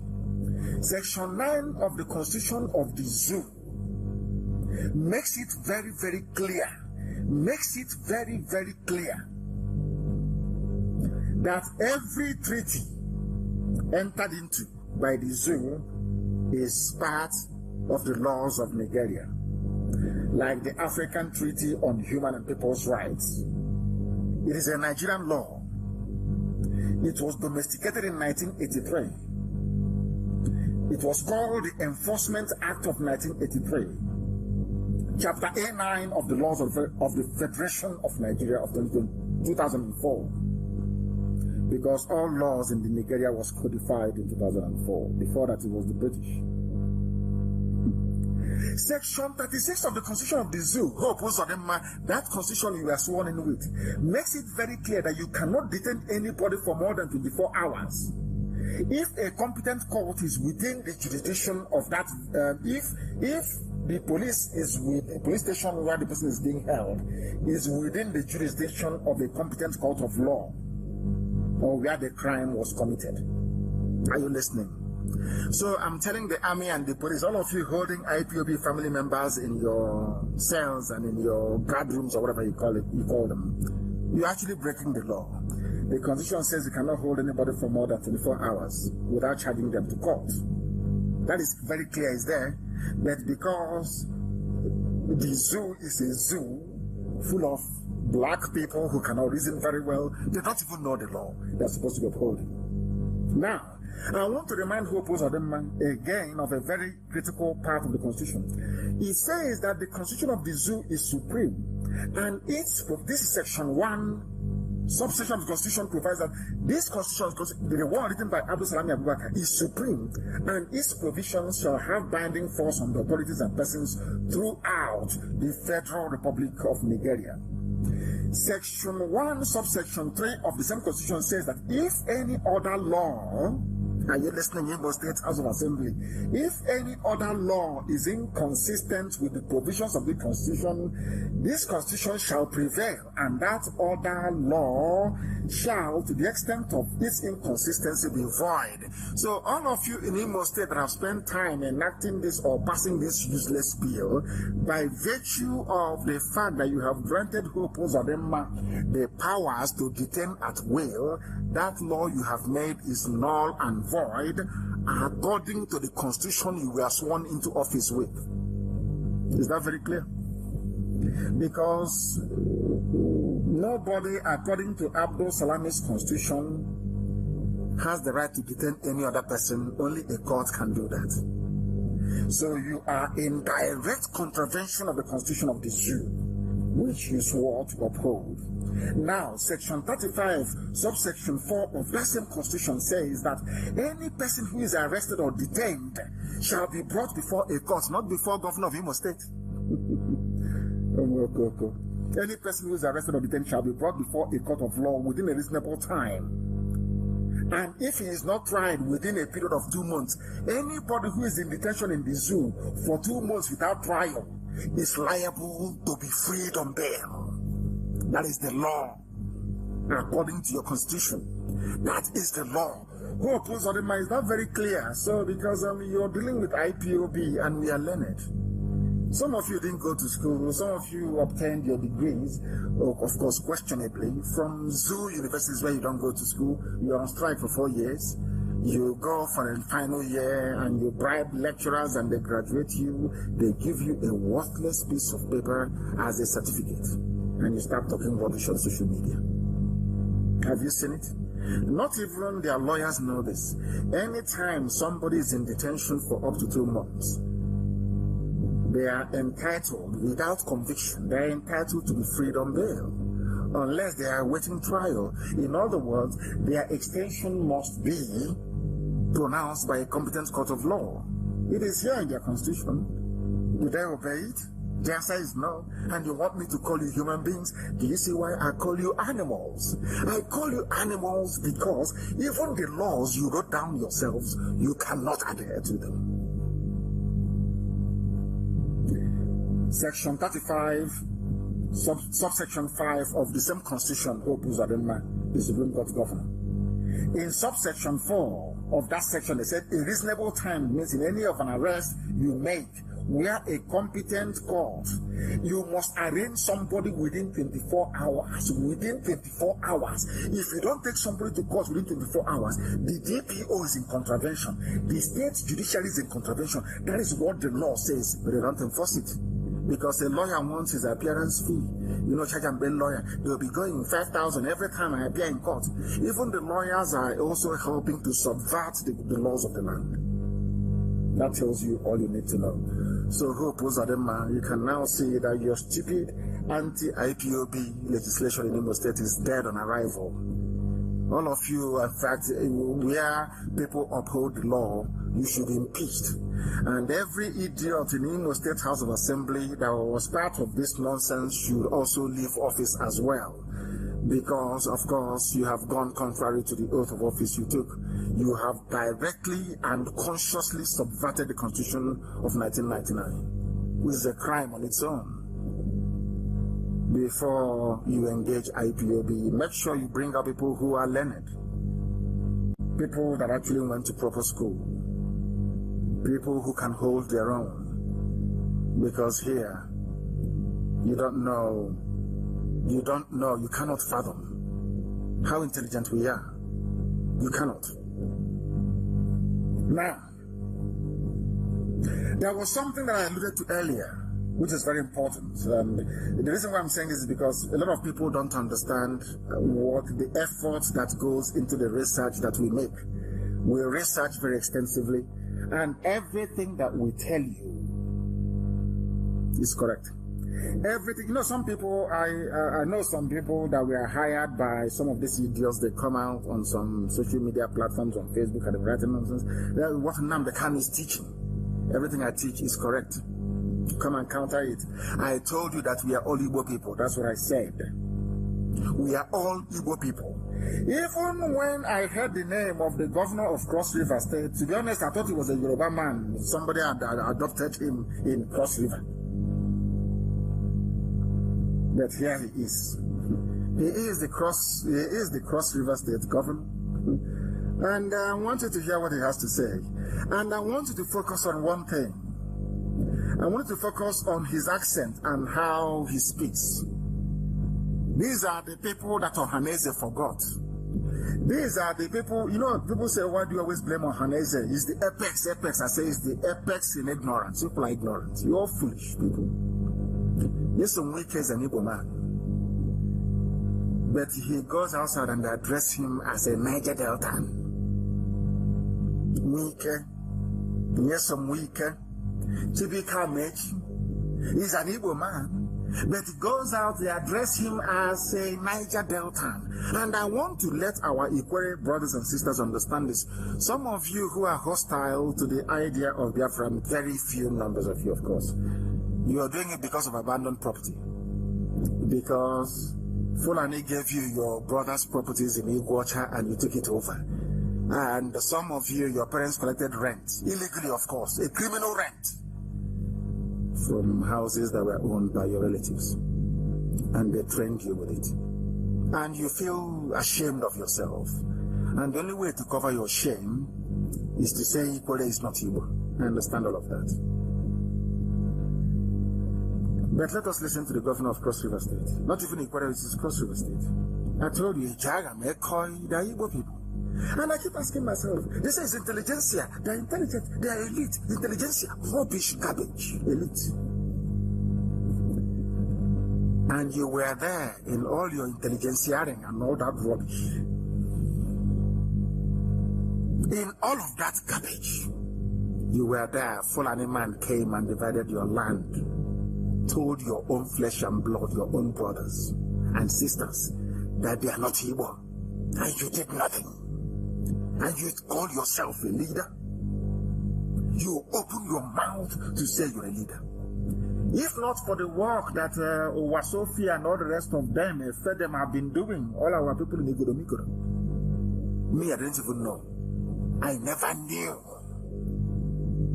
that Bini Igodomikodo land is Igbo. I never knew that before.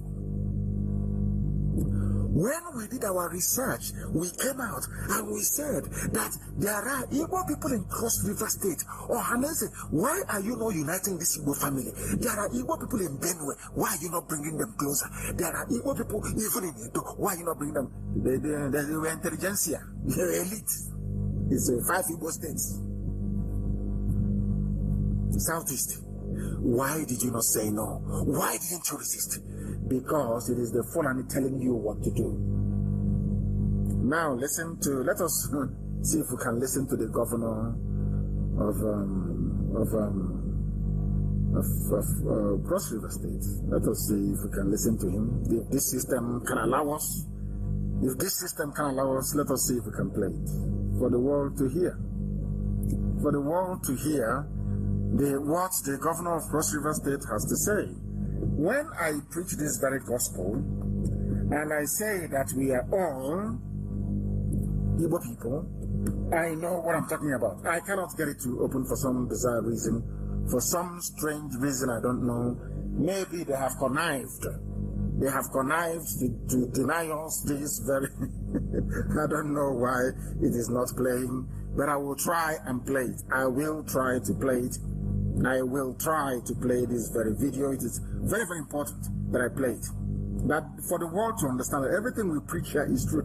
Somebody asked me, we Niger Deltans. When I said you are all Igbo people. You are all Igbo. Everybody. Everybody, you are Igbo. Go and check it. Do your history, do your research, deny it as much as you can. We are all Igbo people, IGBO, people of the ancient. They said, bring him, let us kill him. He doesn't know what he's talking about. How can he say such a thing? And now, I can't find it. And I want somebody to please try and resend it to me. The one I have here is not opening for some inexplicable reason. I do not know why it is not opening. And I want it to open because I want to play it. I want to play it for the whole world to hear. For mankind to understand that we are one people. They've been dividing us and carving us out into pieces. They come to Ebema, they carve Ebema into 3. You ask the so-called elite, the so-called apex of the apex. How come you have Ebema in Delta? There is Ebema in Rivers, Ebema in Imo. Are they not the same people? Apex and the elite will not say anything. You say, oh, gun vote. It's Igbo presidents. And they call themselves leaders. Umuokoko that grew old, they call themselves leaders. Umuokoko, they just grew old with gray hair, and you call yourselves leaders. Very, very sad indeed. We must see. I must try and play this. I must play it. Listen. I'm an Igbo. This is the Cross River State governor. And I cannot thank him enough. Because what this man has done is to provide justification for everything we preach on this platform. That everything I say is true. Why would I come to lie to our people? I will never do that. Heaven will strike me dead. I can't do that. I'm playing the voice of the governor of Cross River State. As I told you, we are everywhere. The land of the ancients. We were divided. We became the way we were because our enemy, Britain knew. Britain knew that the only way to weaken these children of God is by dividing them. As Satan did with Israel, Judea and the south, and the northern kingdom. Have you forgotten? Even at the time, the northern kingdom had a king, Judea had a king, and they were fighting themselves. And the Assyrians came and swallowed them. After that, the Babylonians came and destroyed them completely because they were divided. That was what Britain did. Britain divided us, and the Janjaweed, the Fulani, came now to drive it home. I want this video posted everywhere as a justification that everything we preach on Radio Biafra is true. When I say it, you may not believe it. It may sound strange. It will sound so strange that you will say, where's Nnamdi Kanu? Where's he coming from? Is he mad? After a while, just a little while, after a while, it becomes very clear. You say a job is Igbo. A job, I-J-A-W, is Igbo. Is Igbo. Isoko is Igbo. Ishekiri is Igbo. IGBO. If you don't know, let me tell you. Differences in language doesn't mean you're different people. And there's an experiment we have. It's COVID-19 that ruined a lot of things for us. I collected samples from every Biafran clan, every ethnic group in Biafra land. I gave it to a laboratory in United States of America to do the gene mapping and to tell me if they're all one people or not. You don't know I did that? It's only COVID-19 that's messing everything up. You don't know how far we have gone. Wait till after COVID-19. Zoo is amazing, it's gone. Zoo is gone. Let's just travel, resume normally. That zoo you see today, you will not see it anymore.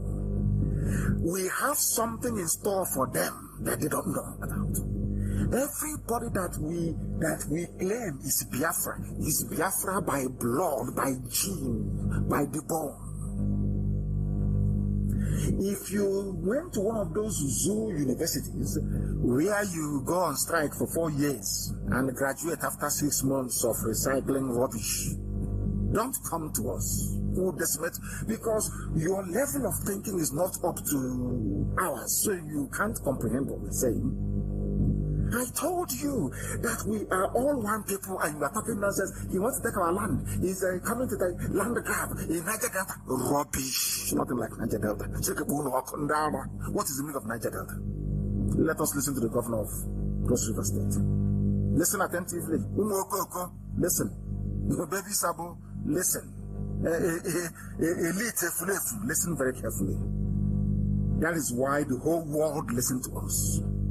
White people listen to this gospel more than blacks all over the world. If you don't know, because we preach the truth uncompromisingly. Listen, please.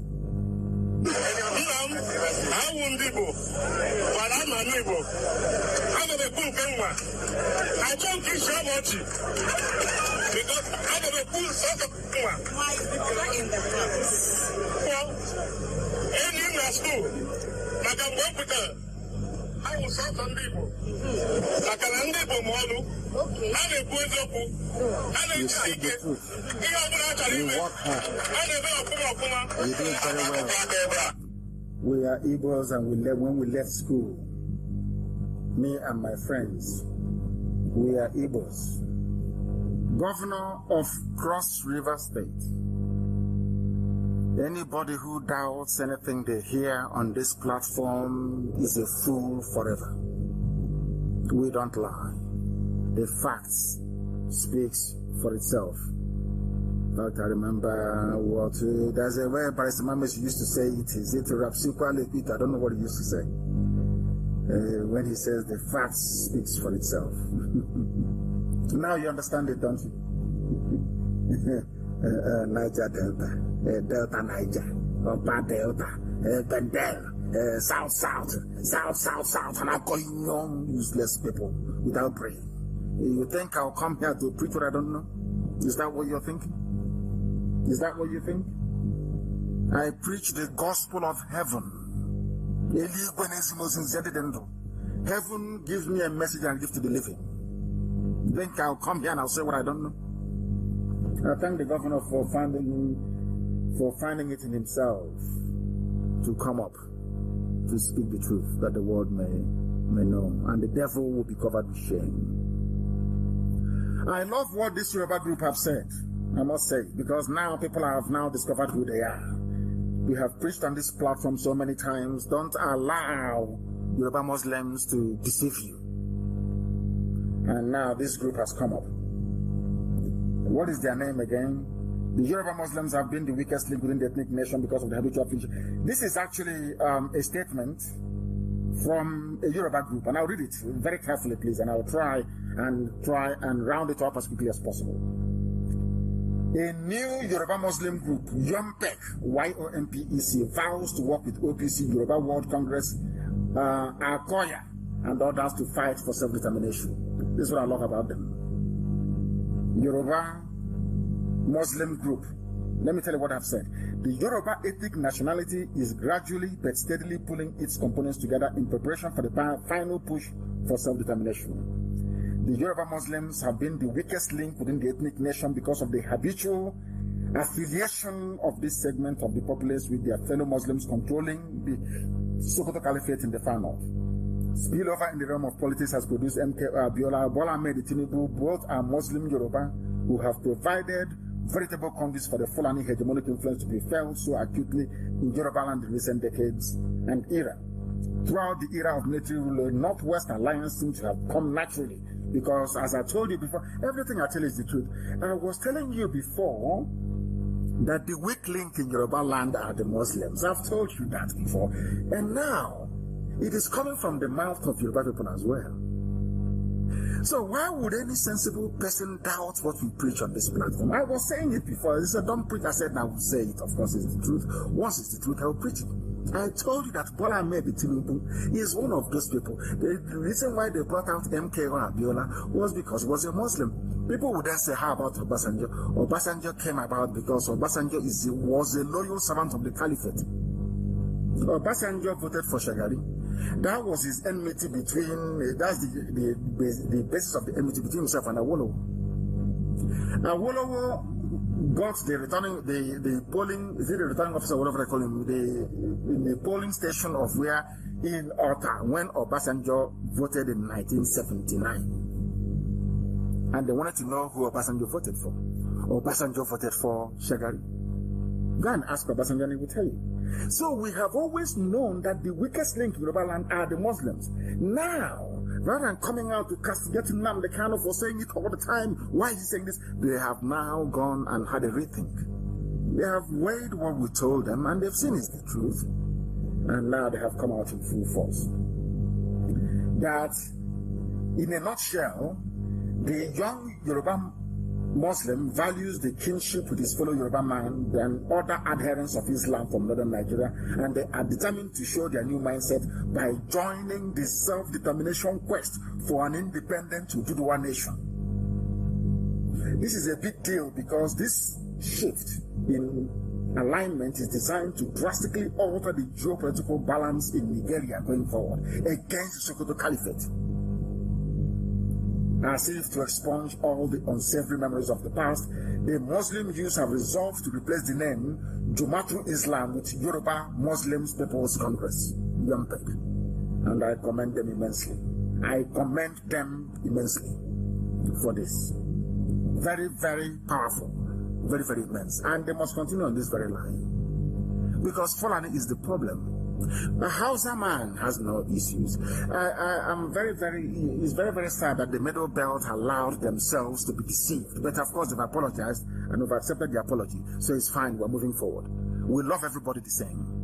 But we want everybody to be free. All we need to do is to stand up at the same time and we are all free. Because what I find astonishing is this. What if Lefus and the saboteurs and the traitors don't ask themselves is this. Bandits have killed 2 policemen in Sokoto, 5 farmers in Katsina. Nobody is raiding the villages arresting people. Do you know what they're doing in our WhatsApp this evening? They're taking people's television, army. They said they're looking for their 2 soldiers.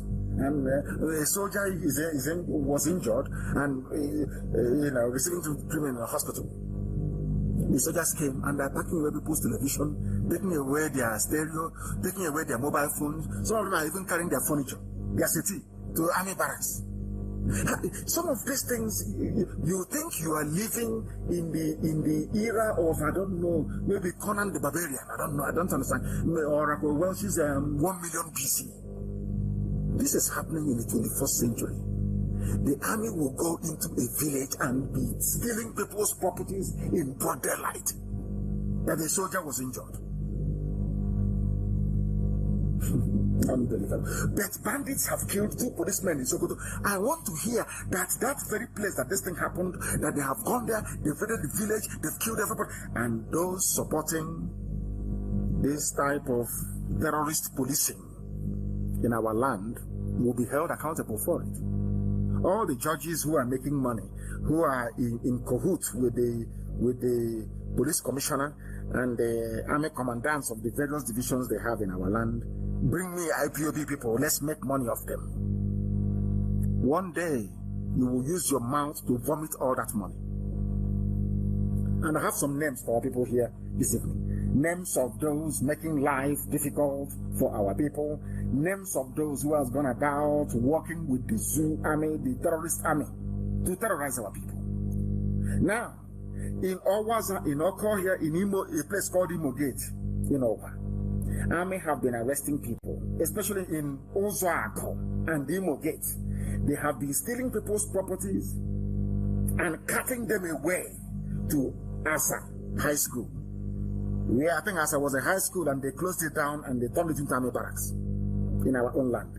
A secondary school closed down and turned it into army barracks. And I have some names of the people working with Fulani terrorists in uniform.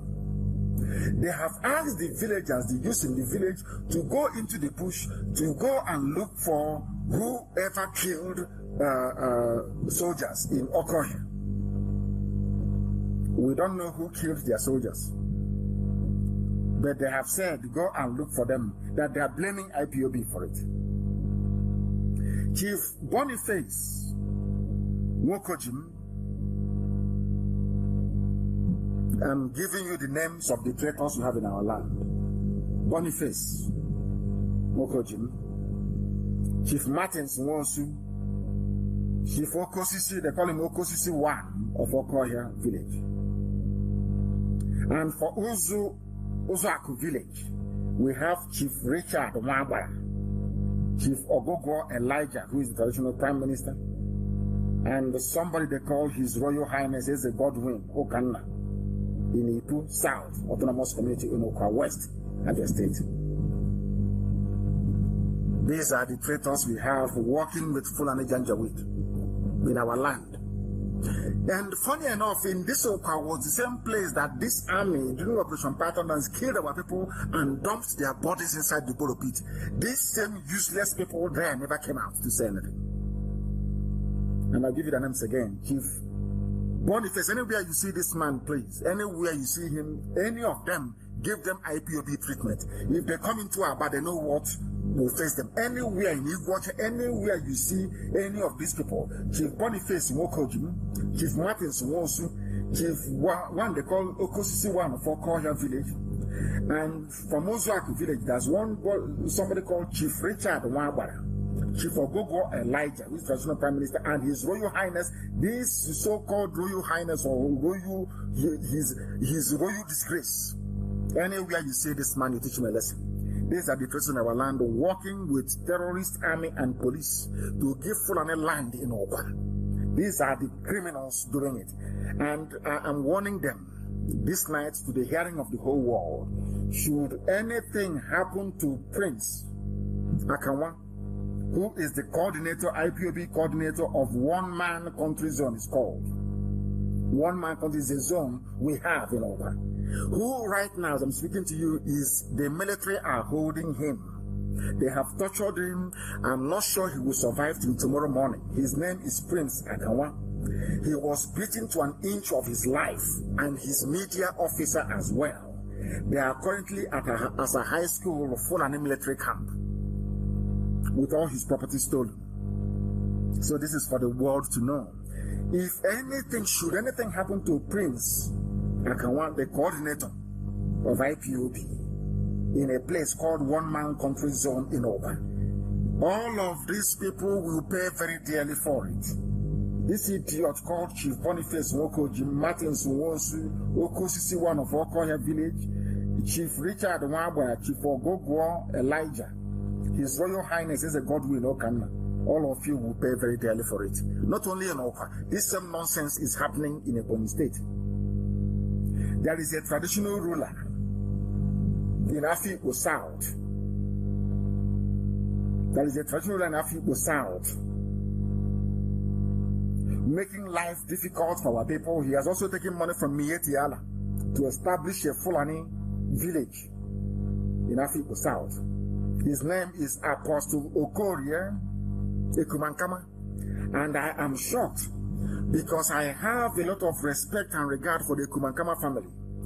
They were in Government College Omahia with me. Of course, one of the finest high schools in the whole world, of course. Nobody can dispute that. The name of the village is Amangweda. I hope it's not the same Kumankama that I used to know. Not the same family that I used to know. Because it is a very, very honorable family. Very, very important. These people are those who are giving our people grief. And I must warn, if you have somebody, if you are a Biafran in DSS or in the army, and they ask you to come with them to go and raid any IPOB family meeting, and you join them, anything that happens to you is your business. And that village, we will see that village as a village that produces saboteurs. You don't have people going about arresting innocent people in the north. It doesn't happen in Fulani land. But you are busy arresting your own people, people trying to save you from the mess that you're in, people trying to save you from the mess that the zoo has put you in. And what is that mess about? It is the mess that Archbishop Onaikon, Emeritus, of course, is talking about. That the zoo is bad, that things are happening in the zoo that will make it break up before 2023.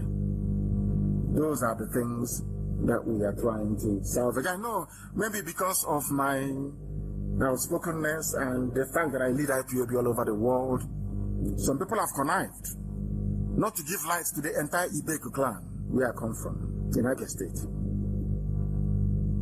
And I asked them, who are those responsible? They said they will get me their names in the next few days. The whole of Ibeku that is blackout, that is where the government house is, in the land of my ancestors. There is no light. For months now, no light. And those who are responsible for this are those that claim that they love our people.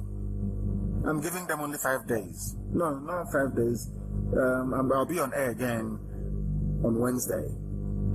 I give them between now and Wednesday, 3 days maximum, to make sure that they restore light in Ibeku, or else they'll have us to contend with. And you may be wondering why. That is very important. It's very, very important because we can't allow Fulani to groom saboteurs in our land. It cannot happen. There were some people who were busy selling our ancestral land in my village. And we put a stop to it. They have been running around with their Fulani masters trying to, and BBC, trying to ferment trouble. They were selling our ancestral land. And we said no to it. And I gave the order, if you have bought land opposite Golden Guinea, you are wasting your time. Those structures will be demolished.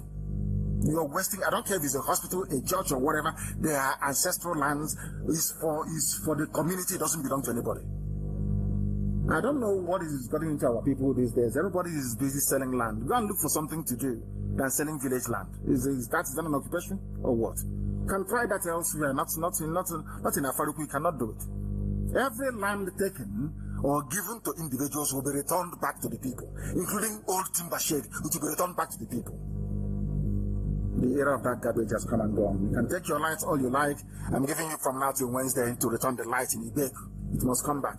If it doesn't, then there is nothing that the electricity company is doing. They might as well pack up and leave. And with that, we have come to the end of our program this very day. I thank you all very much for listening, and as always, and without any hesitation, everything we preach here is the truth. The whole truth and nothing but the truth. Once again, I congratulate Obaseki. Once again, I thank the governor of Cross River State. And I also commend those of you that stood up very bravely in Igodomigodo land, Governor Wike and all the rest of them, to ensure that the will of the people prevailed. I expect the same thing to happen in Imo State, albeit belatedly. I expect Imo people to also rise up and to make sure that Janjaweed slave, Hope Uzodema, is no longer there. I thank you all for listening this very evening. And as always, do not forget what Biafra means to us, our religion. And here on Radio Biafra is where we worship, because Chukwokikabe Mapumihere Elohim Adonai El Shaddai is our God. Until Wednesday, from me, from here. Good evening.